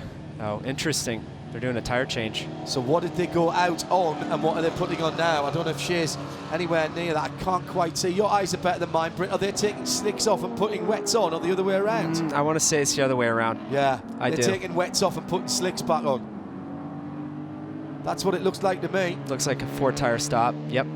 Yeah. Yeah, those are wets lying by the back of the car, aren't they? Yeah, those guys are smart. I mean, that's pretty funny. I mean, I think they're going the way that I was leaning, and I know their engineering staff really well. Cole Scroggum and Ryan Pereira are very turned-on guys. They know what's up, and you know, that'd be pretty interesting if they agree with me on that call. So Shea Adam has just beaten down to the number 2 Audi squad at pit in. How close are they to being able to go to the end? Do they need a little more yellow? It was the international signal for we're rolling the dice, and we would like a little more yellow. Yes, they're pretty darn close. Okay, well, they're going to get a bit more yellow yet because the flatbed is not moving. Out, the 54 car has got out, and the Motorsport in Action McLaren is coming in as well. I've got a feeling that quite a few drivers who've gone out there on wet weather tyres, Shea Adam, have said to their guys in the pits, are you kidding me? This is not wet weather tyres. Well, we'll find out if Corey Fergus... they're going to wets. They're going to wets. Exactly. I was going to say, we'll find out if Corey Fergus is going to join that fraternity or not, because he is taking over from Jesse Lazaire, and they are going on to wets, as you rightly say. Only one wheel gun for the McLaren, because it is a central wheel nut lock instead of the 5 studs, as we see for all the other cars in the field. But driver change nearly complete. Door goes down, window rolls up nicely, so no issues there. Corey nicely belted in as well, and just waiting on the left front. This is their first stop. They have not been to visit me in the pit lane thus far, as both of the windshield wipers are now moving quite frantically on the McLaren. Car comes off the air jacks and very subtly roars back into the race. Yes, that was like you were pulling out of a supermarket car park there. Very good. Not putting too much stress on the tyres, or the clutch, or the driveline. So the class split is going on. Here's how it stands. There's going to be a few if-thens and maybes here, but here's how it stands. I can tell you for certain that the number 88 BMW of Gregory Lieberger is scored as the leader. Yes, and that was the car that was running last car on the lead lap before this caution period in the... Where was he? In the 21st position. Correct, and that's why he was fighting so hard. 46 has just come back out of the paddock onto pit lane, Shea, or did my eyes deceive me? No, you're not. You're not seeing things that you want to be seeing, but you are seeing something that you want to see, if you know what I mean. Yes, Owen Trinkler still behind the wheel of the number 46. That would be an alternator belt replacement for that crew. Excellent effort by the Team TGM. Yeah. So the drive time. This is Sorry, one point I have to make because Sure. I'll forget it because I'm an old man. No worries. You have to understand this. Britt Casey Cheney, who's alongside. That stop from the McLaren, very close to drive time because we've just got 45 minutes to go now. So even if they had a bit more fuel in the tank, they couldn't have gone another lap probably without getting their second driver in to get to the end of the race. Right. They did splash earlier on, I should say, but that was their stop to change their driver. Sorry, Britt, go ahead. So just on a side note here, I actually got a text from the photographer for our team, Mike Stahlschmidt. He told me it's raining pretty hard in the keyhole right now. So I can see how guys are going to wets. You know, I stand corrected. I think this is getting pretty interesting. Well, they're seeing stuff we're not here. I don't think any of the original stoppers from the GSs put wets on, but most of the TCRs did. And in fact, we've got the number 2 Europarts Audi back in the pit lane here. They're just going to wets, and they did the splash, so they will be good on fuel at the end of the race, but unfortunately, they didn't make the right tire decision the first time around. Do you know what? I don't think that matters. I think they've rolled the dice there. They've done the right thing. They were close on fuel anyway. Now they're not. Now they can go to the end. And none of the guys ahead of them who've only made the one stop earlier, they'll still have to come in and stop. And they will cycle through. Now, even if it's a green flag stop, they'll want to come in to fill up. They can't go at the end from here. So that's really, really interesting. And the Rover Motor Oil and Europarts car is rolling. Class split is ongoing. So we will be going back to green flag racing for a 40, let's call it around about a 40-minute run, maybe 41, 42 minutes run to the flag. We're live trackside here at Mid-Ohio. IMSA in sound and vision on IMSA Radio and IMSA TV together, free and uninterrupted around the world via the IMSA app, IMSA.tv, and a number of other syndications as well. Start thinking now as we're inside the last 45 minutes about your nominations, please. Tweet at IMSA Radio, use the hashtag ForgeLineSOTR, ForgeLineSOTR, ForgeLine, our partners in the Spirit of the Race Award from these parts, building their All-American wheels down in Dayton, Ohio, and the safety car lights are out. Yeah, number 13 car, that made an extra pit stop right before this caution period. I thought it should have been able to cycle past the safety car and run around to the back of the pack, but it hasn't been waved past the leader, or he hasn't gone past the leader, nor has number 97 car. So those two, they're still on the lead lap technically right now, but I would like to know why Hargrove made that extra pit stop. Oh, the BMWs are pitting! The BMWs have pitted first and second into the pit lane as we go back to green. That means that Trent Hindman will come across the line and will lead for the number 7 Porsche team. The Volt Racing Porsche team have gone into the lead. And that means that Dylan Murray will go through in second. Kyle Marcelli for the 60 Forgeline Ford Mustang will go through in third. And presumably the BMWs are getting a splash of fuel and going to wets. Exactly, John. That's why they're in. Also, the Atlanta Speedworks number 84 TCR Honda, they're doing the exact same thing. Fuel and wet tires. It must be bad out there. If Phil Overling comes over the radio and says, I don't want to be on slicks, I want to be on wets, even to sacrifice the track position, you know how wet it is. They're going to have to hustle to get these cars out before they lose the lead lap, though, and I don't think that's going to happen. The 97 Aston Martin has been called for running the lighted pit exit. That's a stop and 60-second hold for that mistake from the Aston Martin. Yeah, and they made a good call to come into the pit lane, but they needed to get it out before the rest of the pack came across. If that meant a short pit stop, great, do it. Short but don't blow the.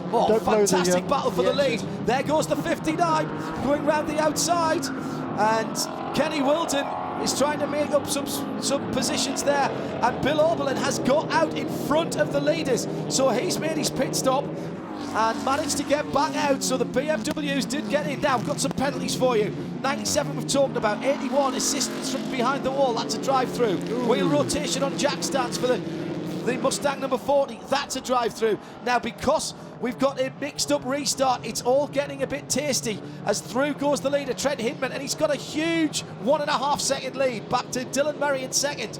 Then Kyle Marcelli will go through with the 60 Ford Mustang. Then it's Kenny Wilton in the 59 car. The Mustang cycling towards the front now.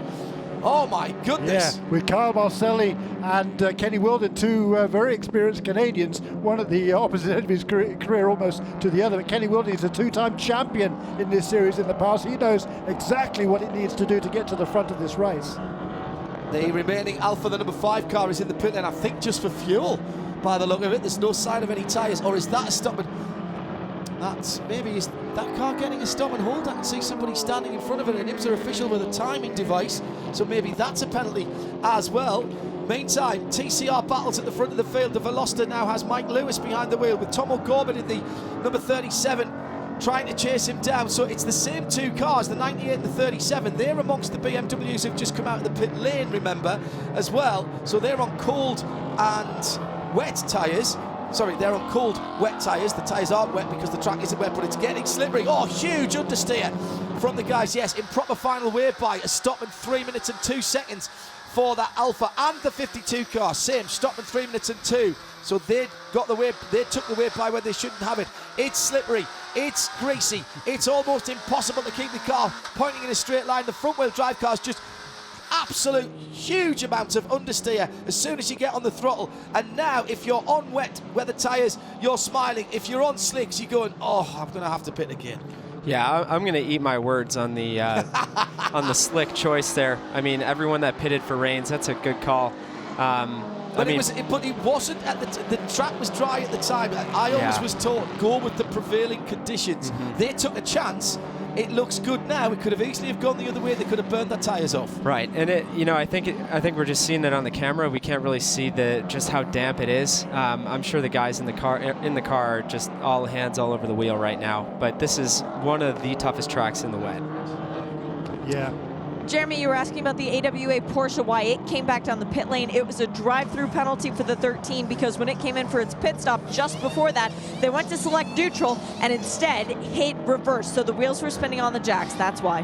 Well done, Shay. Thank you, Shay. 89 Hart Honda. That was the pole sitting car in TCR. That's off, but we'll get back on. I think that was all the way around the outside at turn 1 and 2. Yeah, looks like entry to the keyhole with Eversley. He's a world-class driver. I mean, factory Honda guy. I know him really well. Funny dude. Very good at social media and the podcasts. And now the rain is coming down. I'm looking out the back of the booth. We've got people wandering around with umbrellas, with their hoods up on their rain gear. And actually pretty good save there from the 89. Could easily totally have got bogged down. Oh, totally agree. I mean, that is a perfect example of just how tricky this place is in the wet. It is not fully dedicated soaked on the pavement right now, but this track, it has like minimal porosity in it where the water can actually seep into the pavement. It just kind of hangs out on the top of it. A little bit of an older track surface, low grip even in the dry, and it just amplifies it when it's wet. So everybody sliding around now because even the wet weather tyres are struggling.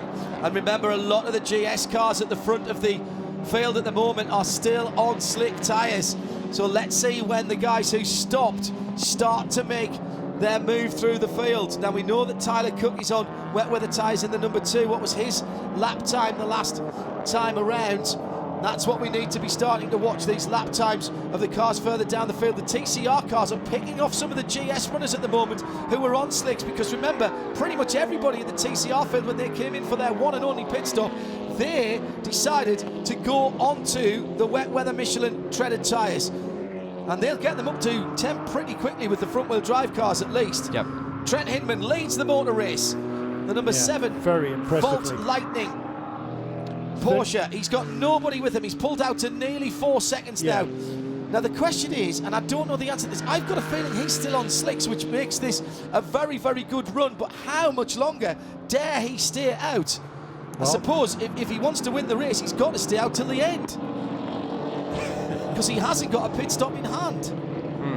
You're driving it absolutely beautifully in front. Dylan Murray, ditto in second place, doing a really nice job, not losing an awful lot of ground. He lost a second on the last lap. He lost about a second on this lap as well to Trent Hinman. But Dylan Murray, the youngster, really doing a fine job there in that second position. We see the Aston serving its penalty. It's already a lap down though. And here's the guy who's charging. It's car number 56. It's Eric Foss now. He's up to third place, and right behind him is car number 39. That's Jeff Westphal. Big battle. Well, the 56 cars are lap down. Correct. Yeah, beg your pardon. let's run you down how things are going. Gaggles of cars going through turn 1, including the TCR leader. So let's start there. Michael Lewis has John Morley right in his wheel tracks, who's fought his way through in the number 61 Audi. Then it's Matt Pombo in the Honda Civic. So 3 different manufacturers at the front there, and side by side for the leaders. The black Audi tries to go the long way around at turn 1. Matt Pombo's not that far behind in the 73. So where's Shelby Blackstock's car gone? Well, he's dropped down because it made a pit stop, and it's now Tomo Gordon in 5th position. Harry Gottsacker is in the 2nd of the Hyundais. That's the 21 car, the darker coloured car, and that's in 4th. But those leading 3 are pretty much together. And again, the 61 dark grey Audi having looked down the inside, and they're all being hampered here, Britt Casey Jr., by the fact that they've got GS cars around them who are on slick tyres and absolutely struggling for grip. The bigger cars are struggling for grip. Yeah, that's typical of what we've been seeing in the past. I mean, the GS car, the place that it really has pace on the TCR platform is corner off, exit off, getting back on the power. And when that is basically tied one hand behind your back with the rain, and even if you're on slicks, even in the rain though, I mean, the TCR car is usually faster off the corner in the rain, and that minimizes the pace differential between the 2 classes. I mean, the TCR car has more grip in the corner. It's a little more of a modified chassis, a little more wiggle room with how they can modify it, and the GS car has outright power, but being able to lay it down gets hampered in the wet. I mean, we've been seeing it now. Exit the keyhole. Great I bet pass. the TCR car gains on a GS car here. Here comes Tom O'Gorman round the outside into turn 1. That's a tough pass. And whilst that's happening, the Mark Mortis car is catching them up as well. So that's very interesting indeed. Michael Lewis leads then Matt Pombo, then John Morley. Those 3 away from the battle. Harry Gottsacker has got a couple of GS cars, had a couple of GS cars for company, and now he's trying to fight them off. The 37 right in there, that's Tom O'Gorman. Russ McDermott is in there as well in the 12 Audi, that's the white and blue car. And then behind them, Memo Rossetti in the 81. This is getting really interesting as the TCR cars are actually doing better lap times than the GSs around them at the moment. But Hinman is being absolutely brilliant. 1:31 last time around, 3 seconds quicker than the guys behind him. He's in a class of his own as he crosses the line now. But what was the last lap time for someone who we know is on wet weather tyres? Let's scroll down to there. Not as quick, 37s for the Audi R8 in Tyler Cook's hands. So maybe, just maybe, the slicks are still working. But the TCR cars, they're doing 28s. Cal Marcelli's just put in a 28 as well. And Bill Oberlin is back into the pit lane as well. And they go back to slicks. Oh my goodness me. This is where the game changes, right here. John Morley in as well, car number 61. I bet it's going to be a chain reaction now. You're going to see other people doing the same. 3 wide across the line, and a Ooh. touch for the Mark Mortis car. Not the first time they've been side by side this race, and it was the number 12 that was right alongside there. The silver car almost getting eased off onto the grass as they went across the finish line on the pit straight. Very, very close indeed to a very big accident. That was top speed, and those cars were rubbing fenders. So still Trent Hinman now. He's just done his fastest first sector of the race in that car, and that means it's drying out in sector 1, and the wet weather came from sector 1 when it came. So he's toughed it out, and that may be the race right there. Half an hour to go, and that might be the turning point of the race as we see Trent Hinman's lap times coming down. Very, very close quarters action for the 2 Audis across the line. 12 and 81 absolutely together. Dylan Murray actually a little bit quicker than Trent Hinman the last 2 laps in that second place Mercedes for Riley Motorsports. Jeff Westphal, decent lap for him last time around.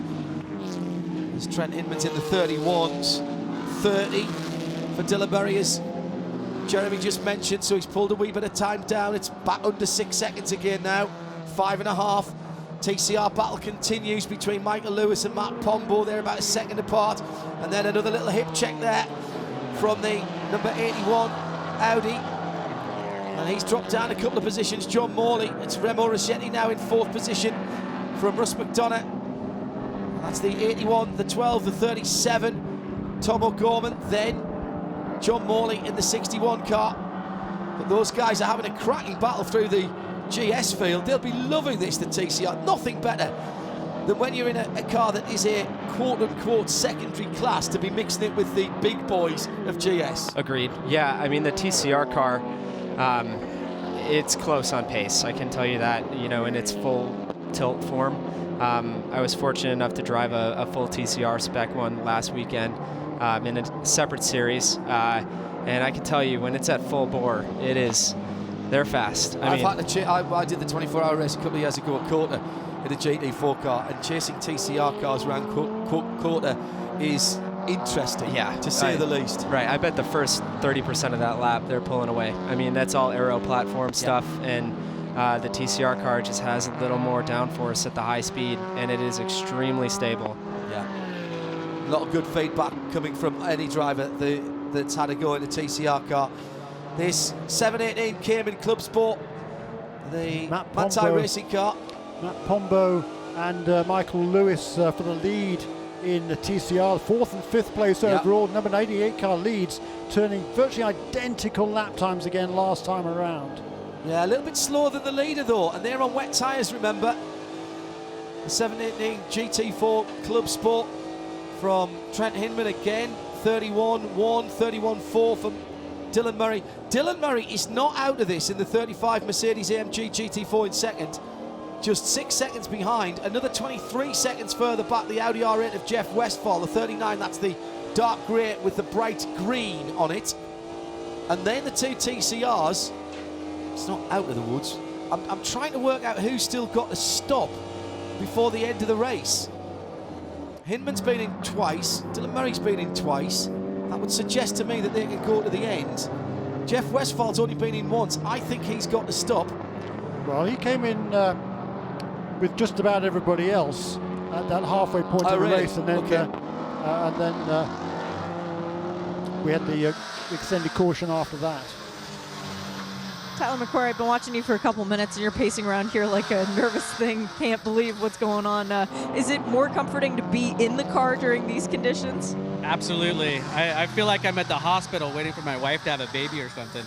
Super nervous. Like, the car has been awesome all day. And, you know, we started 19th, got up to 3rd, and, you know, was looking really good, put Jeff in, and it started drizzling, but it was just still too wet, or too dry to go to the rains. But we're crossing our fingers. We're just like, it's still at this point, I think we're okay, but if it starts raining anymore, I think we're going to have to come in. But everyone's in the same boat. Because if it doesn't rain more, the guys that have been out on rains for a while are going to be in trouble. I already think they're probably burning them up a bit. Fingers crossed for the most recent race winners. Good luck. Thanks. Shea Adam down in the pit lane, under half an hour to go.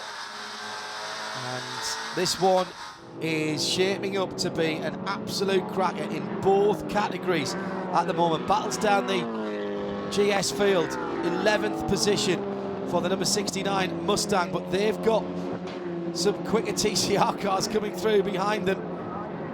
69 McLaren in there as well. Remo Rossetti just ahead of that battle. These guys at the front of the field are doing a great job, and no one doing a better job than Trent Hinman at the moment. He's been asked to tough out the worst of the wet on slick Michelin tyres. He survived that, and now his lap times are steady at about 1 minute 32. Even through traffic, the 96 BMW from Turner Motorsport's been in and out a couple of times and changed tyres. That's dropped them down, and the 96 car out of contention with extra pit stops, sitting off the lead lap now. Bill Oberlin in 16th position, and now the better part of 2 laps off the lead, as off goes the Honda World. That's the second place car. Wow. The second place car, that's a 73. Wow. Matt Pombo pitched off in turn 1. The LA Honda World Honda Civic is off, and that's heavy contact with the wall with 26 minutes to go. And this is going to shake it up. This is a full course caution. The flags are already out over the start-finish line. Oh my goodness me. Certainly good news for those who are gambling on making a finish without Just lost making the an extra back pit end. stop. Yeah, he was a little bit too far driver's right. Just ran over a little bit of grass and just came around. It'll happen. I mean, it's wet, and that would even happen in the dry sometimes. Yeah, he'd lost a little bit of ground each of the last 2 laps. All of a sudden, the Michael Lewis there in that leading Hyundai was stretching the lead out of it. It was 1.2 seconds, then 2.5, then 3.3 as they came across on that last lap for number 73 before he speared off the road at turn 1. Yeah, just miscalculation, was half a wheel off onto the Dandelions, and at that point it's good night Vienna. In fact, actually the damage to the left of the car was done as the car went sideways through the gravel, but there's some right front damage as well. Shea Adam is watching the battle on pit lane, where the experience on pit wall is just as important as the talent behind the wheel of the 3 leading cars. I love thinking about the engineers that are on the pit wall, because all the experience and all of the expertise, they don't know what's going on at this point even. Will it rain more? But we have in the lead for Volt Racing, Mike Johnson is calling the strategy on that car. For the number 35, Riley Tech, yeah, that's Bill Riley. And for the Carbon Autosport car, the number 39 Audi, that is Steve Dinan. Those are 3 names that if you love sports car racing, you should know. Oh yeah, absolutely right. Okay, before my head explodes anymore, remind you again about the hashtag Forgeline Spirit of the Race poll. Hashtag Forgeline SOTR at IMSA Radio, please. Let's have your nominations. I've got a feeling the recovery crews will get a strong showing here. But what about the guys who have gambled on tyres? There's a number of them at the front of the field. But this extra yellow flag is going to be very interesting to anyone who is tight on fuel. This is going to take them to the end. Hashtag Forgeline SOTR for our Forgeline Spirit of the Race award. I wouldn't be making any calls right now because somebody could do a hero stint in the next 20 minutes. Yeah, absolutely. And there's going to be a class reset again before we get ready to go back to green. So the GS cars will move ahead of the TCRs, those cars on the lead lap. Yeah, that's going to make the TCR guys really happy again. Well, quite. And it's going to make a fascinating battle in TCR, because we're going to have 8 or 9 cars, probably 10 cars, 8 cars actually, on the lead lap there. So that's going to be extremely interesting. And again, the procedure for getting cars out of very muddy areas: put a tow strap onto one of the tow hooks front or rear of the car, and then get the metal line from the back of a tow truck with a hook on it, and then use the winch to pull the car backwards, so that the vehicle that is doing the towing never puts a wheel off the race surface. Yeah, it's genius. Interesting Absolutely thing to genius. note. Yep, goes to show you just how wet it is. I mean, the parking here, I can speak to that because I haven't been on track today, but the parking is pretty soaked in mud. A lot of cars stuck, and having a big pickup truck like that makes sense. Yeah. Well, I've been thankful for the Quattro on the Audi S5 Sportback that I'm driving this weekend, but even that, it's still been a little dicey as soon as you put wheels onto the green area. So the class split is working. Of course, for everyone who doesn't like the mud, there's always a little one or two who are loving splashing around in the mud. Yeah, he's digging it. We'll be going back with particularly dirty pants and jackets. It's a bit of extra washing going on. Saw some great pictures that Jamie Howe posted of the children earlier on, of them jumping around in muddy puddles, which looked a lot of fun even at my extended years. All right, 21.5 minutes to go. Class split is on. Anybody who thinks they need to pit now will have to come this time, I would think. So Shea Adams been watching the temperature. Feeling it too. We've lost 4 degrees Fahrenheit since the start of the race an hour and a half ago. That is a big temperature drop. Should just let you know what sort of cold front is rolling through. Yeah, is there going to be any more rain? Well, a big splash of rain now could cause chaos, particularly with everybody close back up again. The 73 car was in second in TCR. Tiny little mistake, big consequence, and it may yet be a few moments before they get that car onto the flatbed. It's got damage enough that it won't tow or drive back to the pits. And that means that the flatbed will have to be extended. And this is going to be at least another 3 or 4 minutes. So we'll be getting down into the teens in terms of minutes remaining. Driving a race car slow behind a safety car is one of the least fun things to do for anyone. I agree. I used to think that I would be quite happy to do that and just drive around. In fact, I once offered my services to a team at Daytona and said, listen, you guys hate driving around behind the safety car. You need someone in the team who basically, every time there's a safety car, you bring them in, you take tyres and fuel, you throw in your safety car driver. If it's going to be a long one, they drive around in the cold, the wet and the dark. Your star drivers get themselves warmed back up again, and then a couple of laps before you're about to go green, crash test dummy brings the car back in again. Nice. I've had a couple of races lately where I've been behind the safety car in an open-top sports car, in a Radical SR3. Oh yeah. And driving around slowly in a Radical SR3 when it's cold, and particularly when it's wet, it's not fun.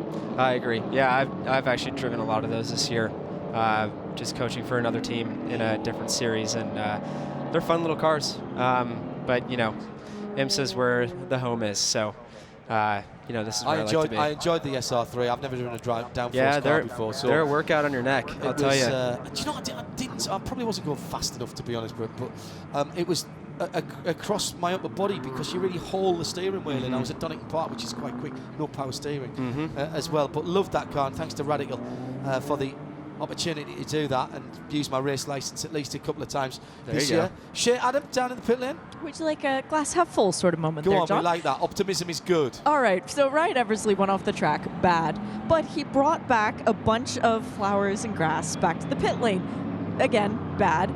He brought about 19 dozen flowers to his sister, Jamie Eversley, who is the pit lane official for his box. So she is now wearing one of the dandelions in her fire suit. Nice. Nice. Yeah, Jamie actually used to work for a team I used to drive for. So hi to Jamie Eversley. And that car now, by the way, is back on the lead lap. Right. It had been lapped by the overall leader, but not crucially by the class leader. So that was one of the cars that got waved around the safety cars, now been taken up position at the back of the pack. So number 89 car is on the lead lap, and we've got basically 8 cars nose to tail in the battle for TCR overall TCR honours. And the top 9 GS cars, Jeremy, are on the lead lap, as are the top 8 in TCR, also on the overall lead lap, also on that one. And it's Hyundai Velosta's first and second now, Michael Lewis and Harry Gottsacker. So 98 and 21, then 3 Audis, 81. Remo Rossetti for the Mark Motors, the 12. Yeah, he's going to be one to watch. Yeah, he's absolutely going to be one to watch. The 12E Europarts Rover Motor Oils car is next up in 4th. Then the 61 John Morley car. Then Tom O'Gorman. Well, he'll be one to watch in the LAP car, the 37. He's down in 6th, but they're line astern in the safety car line. And at the front of the field, Trent Hinman, having had a decent lead, now has the Mercedes of Dylan Murray, the Audi number 39 of Jeff Westphal, Kenny Wilden in the first of the Mustangs, then Kyle Marcelli in the second of the Mustangs. Yes, and those two Fords, Kenny Wilden got past Kyle Marcelli shortly before this full course caution. So the veteran Kenny Wilden there is up in 4th place with Kyle Marcelli right behind him. Tim Probert, what a great job Tim Probert and Brett Mosing have done in that car number 65, running in what would be for them a career best 6th place at the moment, ahead of Corey Fergus. That's the car that led early on. Devin Jones, who is one of the co-championship leaders coming into this weekend, well, along with the 69. So the 69 and the 82 car are together on the racetrack, battling over 7th and 8th places, with the pole-sitting car number 2 right behind them. Stand by for a 15-minute dash to the flag with more rain coming. The question will be when and if it arrives. 16 minutes and 19 seconds to go. The safety car lights are out.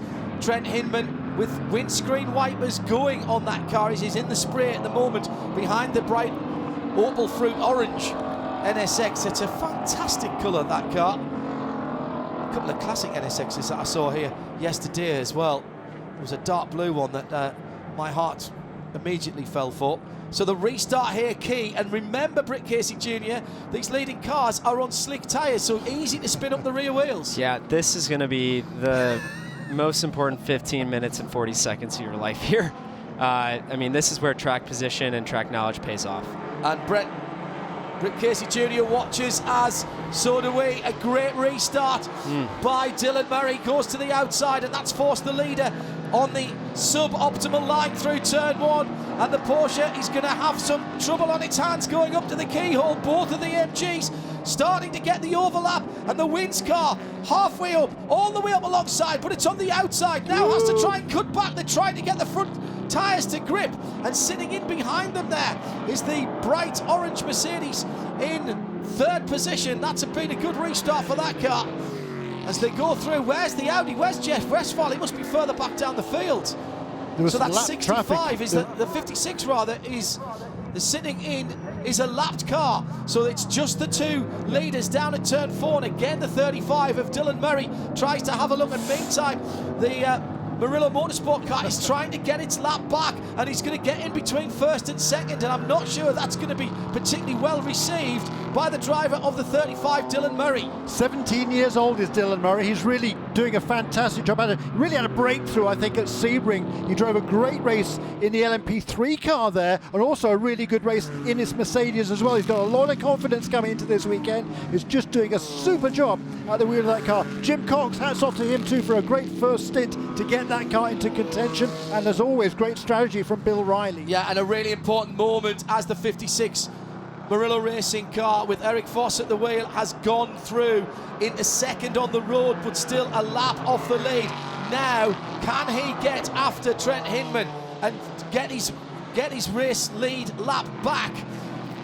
And in some ways, really now, and look who's looming behind them, by there's Robin Liddell in that Chevrolet Camaro. He's many laps down, but don't bother telling Robin Liddell that. No, he better not cause any aggro. 6 laps down for Robin Liddell as we're inside the last 14 minutes in TCR. The battle is right on, and Harry Gotzak has got into the lead. He's gone by Michael Lewis, so that's a change of lead. It's the black 21 Hyundai Veloster that is ahead of the light blue. So the Veloster ends 1st and 2nd, but they've changed around since the restart. Then Remo Rossetti, John Morley, Russ McDonnell, Steven Simpson in the 54. So that's 2 Hyundais and then a whole gaggle of Audis. Then the Honda Civics. Tom O'Gorman hasn't been able to make any positions as yet, as the two teammates are battling through turn 4 in those 2 Veloster ends. Fantastic little cars. Look really good on the track, and now they've got the same problems they've had all race. They're catching up with slower GS cars, and that now brings the imperative to make those passes, not for position, but to try and keep everyone else behind you. And immediately you get behind a GS car through the twisty bridge, then you close up the top 4, and the top 4 TCRs now, Britt Casey Jr., absolutely together coming to the end of the lap. Yeah, I mean, this is the name of the game for this series. You know, there is 12 minutes to go. These guys have been nose to tail the entire race. As we go 3 wide through the carousel, of course. That was, whoa. 3 wide through the carousel. Yeah, they're going for it. And they realise now the 2 Hyundais are now split by the Mark Motors number 81 car. Through has come Remo Rossetti. Yeah, told you to watch out for Remo Rossetti, sorry, John. Yeah. But these guys are frustrated now because they're having a great battle, but they want to have it on their own terms, not on the pace of the GS car ahead of them, which is the 57 car. It's the Winwood Racing machine, which dropped a few laps. That's Christian Hohenadel, actually. I'm surprised that Christian hasn't got a bit more pace on that car, because he's a pretty tidy driver. It might just be he's not on the right tyres at the moment. As they going for the lead is Rossetti. And actually the 98 car is bump drafting him through into the lead, down through 3 and down into 4, and Rossetti has gone into the lead. Wow. But following him through back to 2nd is Michael Lewis. So now the 2 Hyundais are 2nd and 3rd. The Mark Motors with a little bit of a restyled door. That's not how it came out of Audi Customer Sport Racing. Yeah, it's Christian Hohenadel who is the bung in the bottle at the moment as far as TCRs coming, and he does get out of it. And I think he's on the wrong tyres, or he's on very, very worn tyres, because the back end of that AMG is very, very loose. I've just heard Stephen Simpson is off the track between 2 and 3. And the car is not moving, says Shea Adam. So this might not be over yet, as we've got the 2. The yellows are out, and the pass for the lead in TCR's just been made. Nice. Just been made as the yellow came out. I don't know, did he get it? I think he got it. I think he just about got it. It's going to be close. Michael Lewis and Remo Rossetti in the carousel as the yellows came out. I was watching to see when the lights came on. That may have to be reviewed, particularly with only 10 minutes to go.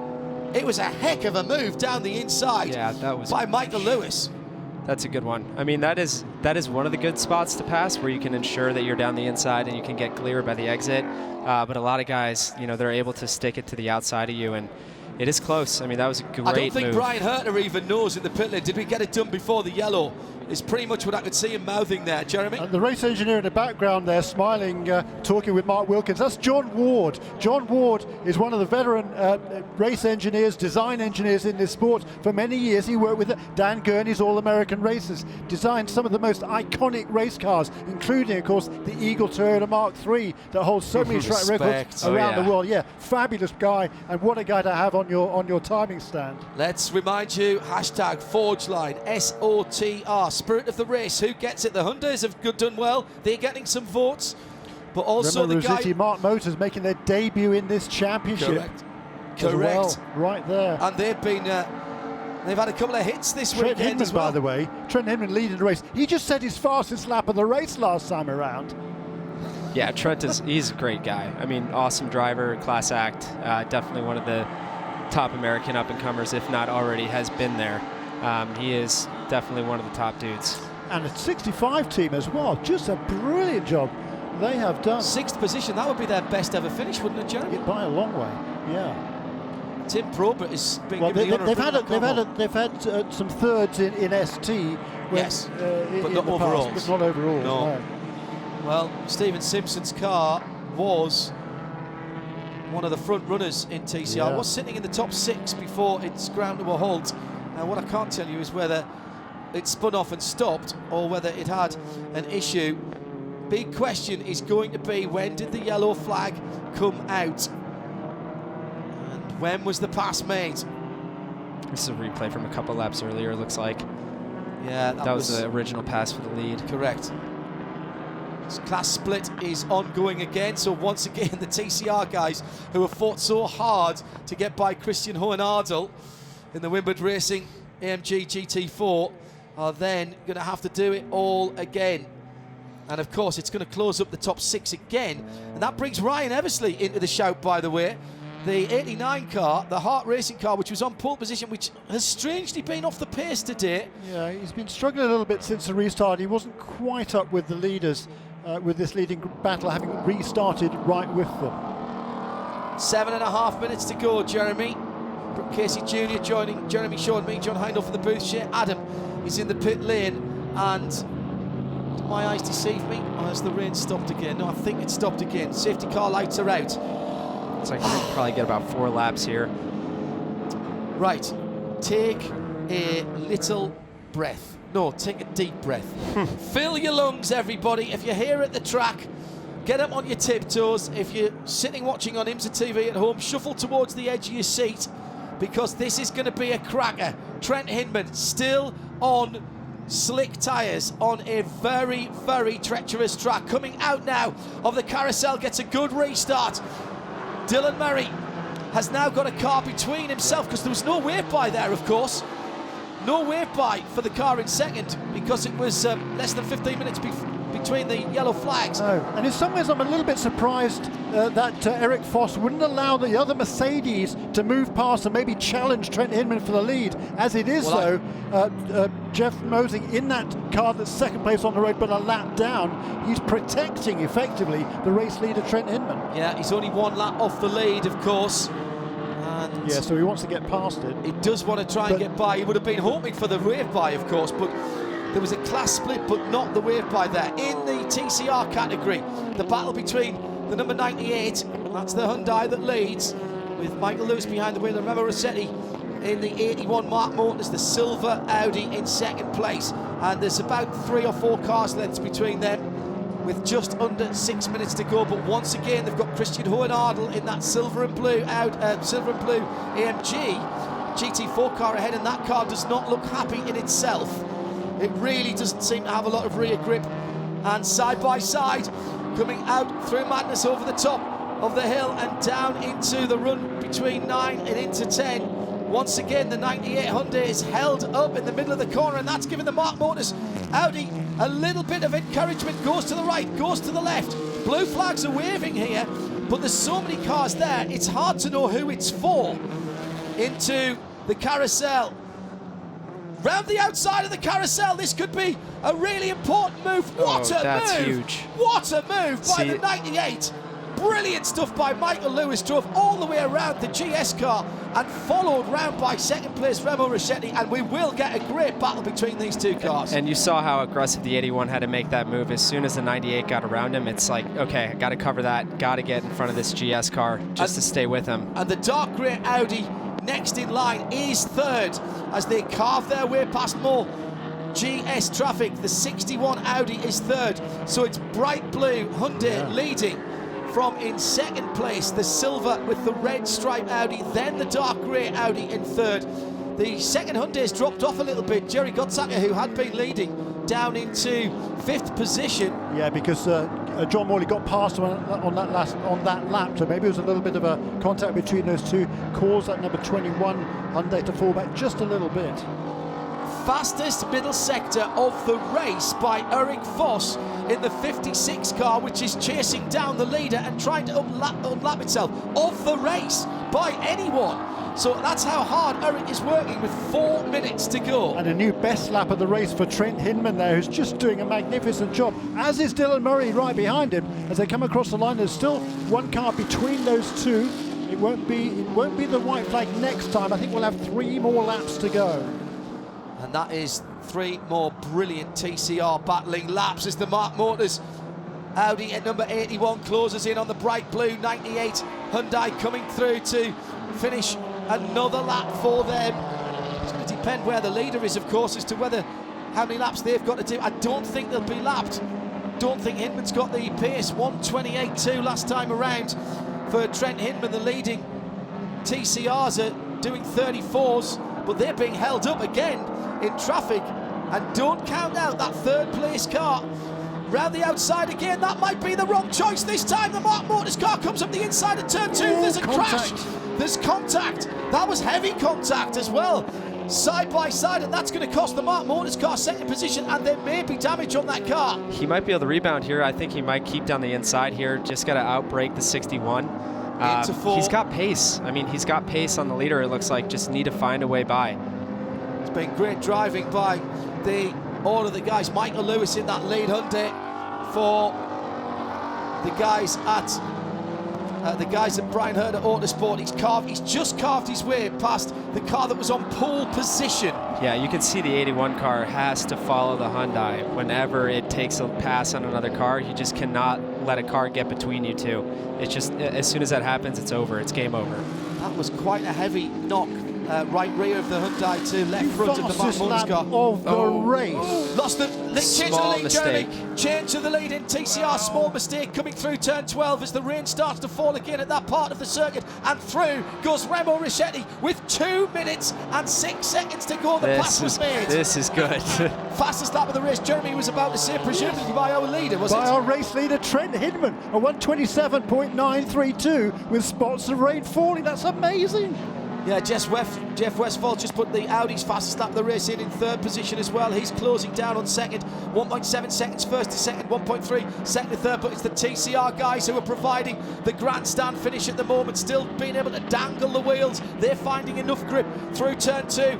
And Remo Rossetti has checked out for the moment. He's got a couple of cars lengths, but he can't get by the 59 That's one of the Ford Mustang GT4s, and he can't get past that. He did get a little bit of a tour, but I'm not sure he got enough. Now, question for me is, has Michael Lewis managed to clear the Mustang behind? Yes, he has. So this battle's back on again through 4, 5, 6, 7, 8, and 9, because they'll be bottled up behind the 59. And this time the Mark Motors car tries to go around the outside, and it sometimes works, Britt Casey Jr., sometimes it doesn't. Yep, agreed. And there'll be white flag as Trent Hinman approaches the start-finish line right now. 2.25 laps as the battle, and through goes the Hyundai. Hyundai's gone through again, and they'll be jumping up and down the Brian Herter pit. And again, that was GS traffic getting in the way. Brilliant stuff from both of those guys. You live by traffic, you die by traffic, and Rossetti lost out that time around. He got really bottled up, and the outside move did work that time round. That was brave through 9 and into 10 to go around the outside. New fastest lap of the race, Bill Oberlin. Bill Oberlin in 96, a 1:27.5 for Bill Oberlin, off the lead lap by a couple. But that just proves that there's still pace in the BMW.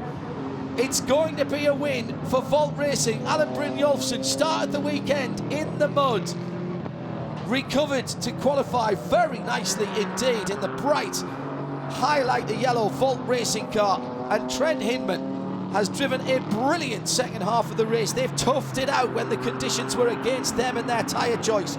It's proved to be the right strategy.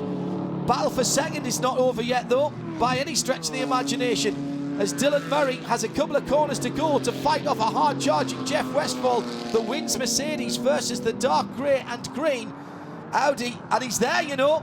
He's got half a chance. He's going to have to send it down into the last corner. It's going to be a win for the Porsche. Brynjolfsson wins it. The TCRs still half a lap to go, and the bagging wheels coming down Thunder Valley. They've got another Mustang ahead of them, and here it's comes the same one. It's Kenny Wilden who's really strong. And there's the touch. There's the touch. John Morley has run Remo Rossetti off the roads. There was a little touch coming into 12. The Hyundai will win it. There'll be a question mark over second after that contact. That means coming through in third will be Russ McDonough, I think, for Audi, unless that 12 car can get back on the road. Yes, it does. Mark Motors comes through in 12. I feel a reversal coming around between that. Let's go down to the pit lane. Shea Adam, who are you with? Mike Johnson, this is certainly a nice way to get things going. Once again, it's been a long time since Sebring. You guys won a race last year. That was a fuel strategy. This one, though, was driving and teamwork, wasn't it? Oh, this was all Trent. I mean, I don't know how he did the fast lap of the race at the very end, which was actually faster than last year, and it's raining out. I mean, how he did that, I have no idea.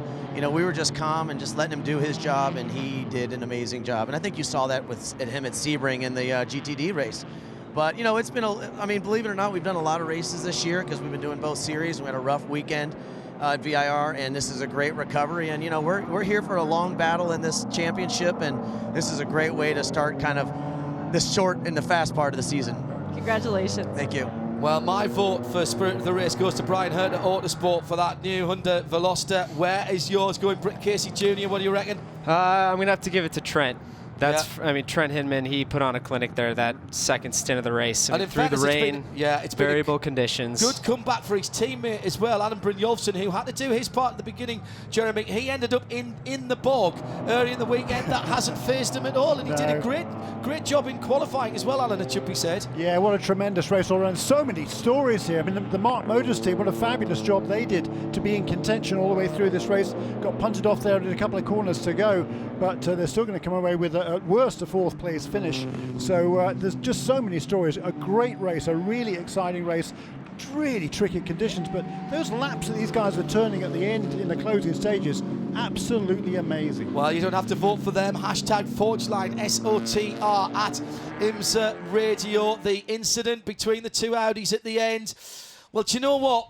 The 81 was right alongside and then tried to back out of it coming through the apex. I'll be interested to see what happens. They could just swap the positions around because the 12 did get to the line, the Mark Motors car, and the Shea Adam is heading down towards the guys at Hyundai, the number 98 car. And Shea has got Mark Wilkins, who did a great opening stint. Oh, Mark, that was quite the race. Congratulations, Hyundai's first win in this series. It's not your first IMSA win, but how does this feel? This one feels really good. This Veloster NTCR is just awesome, and this is a track that requires a great handling car, and we had all the mixed variable conditions you could imagine. This car was just awesome. Class of the field today, and feels great. You know, we've been working hard, and we had some challenges early in the year, but to come back here, the car's just awesome. And Michael, man, he took a couple of years off, I think. He just drove really well, and I can't say enough about him. He's such a awesome driver, teammate, friend, and this one feels great. We're going to enjoy it. And a massive thank you to Brian Hurd Autosport and Hyundai for just the opportunity to showcase this fantastic car. Congrats to the whole team. Thank you. And I can tell you as well that the winners of our Forge Line Spirit of the Race Award are the 98 team for Hyundai, taking their first win this weekend in the Endurance Championship. TCR then first for that car. Second and third has been reviewed, no action, so it will stay as they cross the line, with the Audis staying with 12, the number 12 Europarts car in third position, and the second place will go to John Morley. Excellent. Well done to the guys, and well done to the front of the field. Third for the 39 Audi, second for Mercedes-Benz, Dylan Murray, and Trent Hinman and Alan Brynjolfsson win the race here, the Mid-Ohio 120 for the Michelin Pilot Challenge here at Mid-Ohio.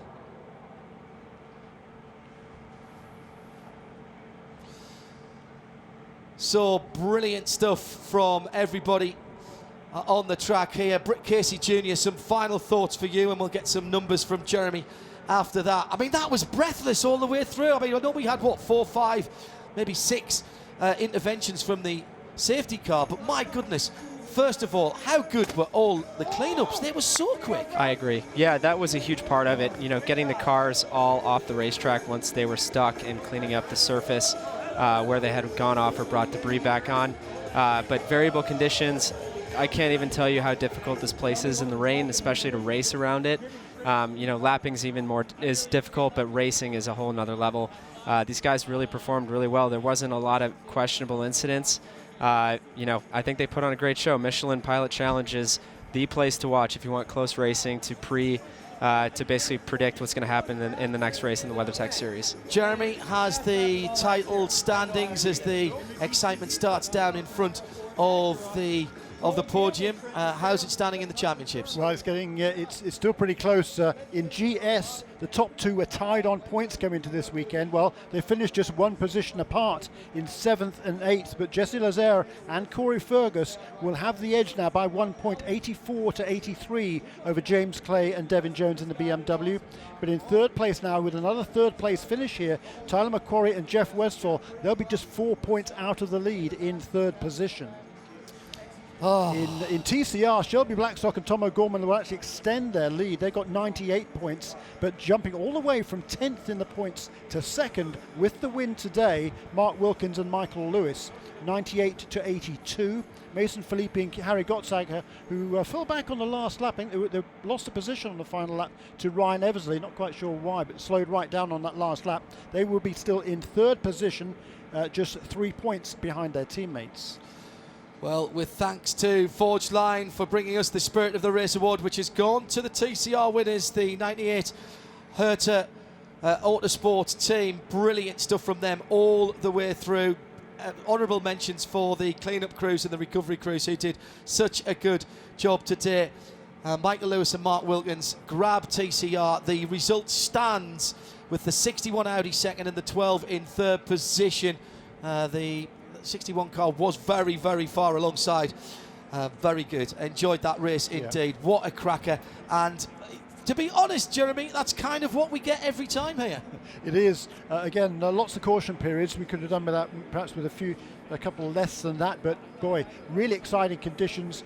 just spice things up again. But brilliant performances by all those guys who manfully held on in really treacherous conditions for a while there. And for Trent Hindman to come back and set the fastest lap of the day on that final lap is pretty amazing. It's a really fast lap. Cherry on top. Yeah, Bill Oberlin threw one in right at the end as well. Yeah, on the previous lap. Threatened to take it away. The last 3 laps, we've got a new fastest lap of the race on each of them. Shea Adam down in the pit lane. Was that enough excitement for you? Yes. Sorry, I'm going to need to go lie down in a cold room for a little while and just sort of process all that, because between the weather, coming, not coming, it started raining, it stopped raining. You look at the radar screens and there's a giant green blob that's just going all the way around Mid-Ohio Sports Car Course right now. I think there's more teams right now that are in full-blown panic mode than not, because they're worried about the rain coming in. And guess what? It is raining harder. Our next race later on in the day, that one won't be as dry as what we just saw. Shea Adam, thank you very much indeed. Britt Casey Jr. was our expert driver commentator, with Jeremy Shaw and me, John Hindhaugh, in the studio. I'd like to thank Keith D'Alessandro and all of the team up at Charlotte who have done a cracking job with the pictures, and particularly our camera operators as well. Let's not forget those guys and girls who've been out in the weather. This has been another brilliant Michelin Pilot Challenge. Thanks for being with us. We have the whole of the rest of the season live. No breaks, no blocks, no fees. You don't want to miss any of these, so stay tuned to IMSA Radio and IMSA TV for the rest of the season. Bye-bye.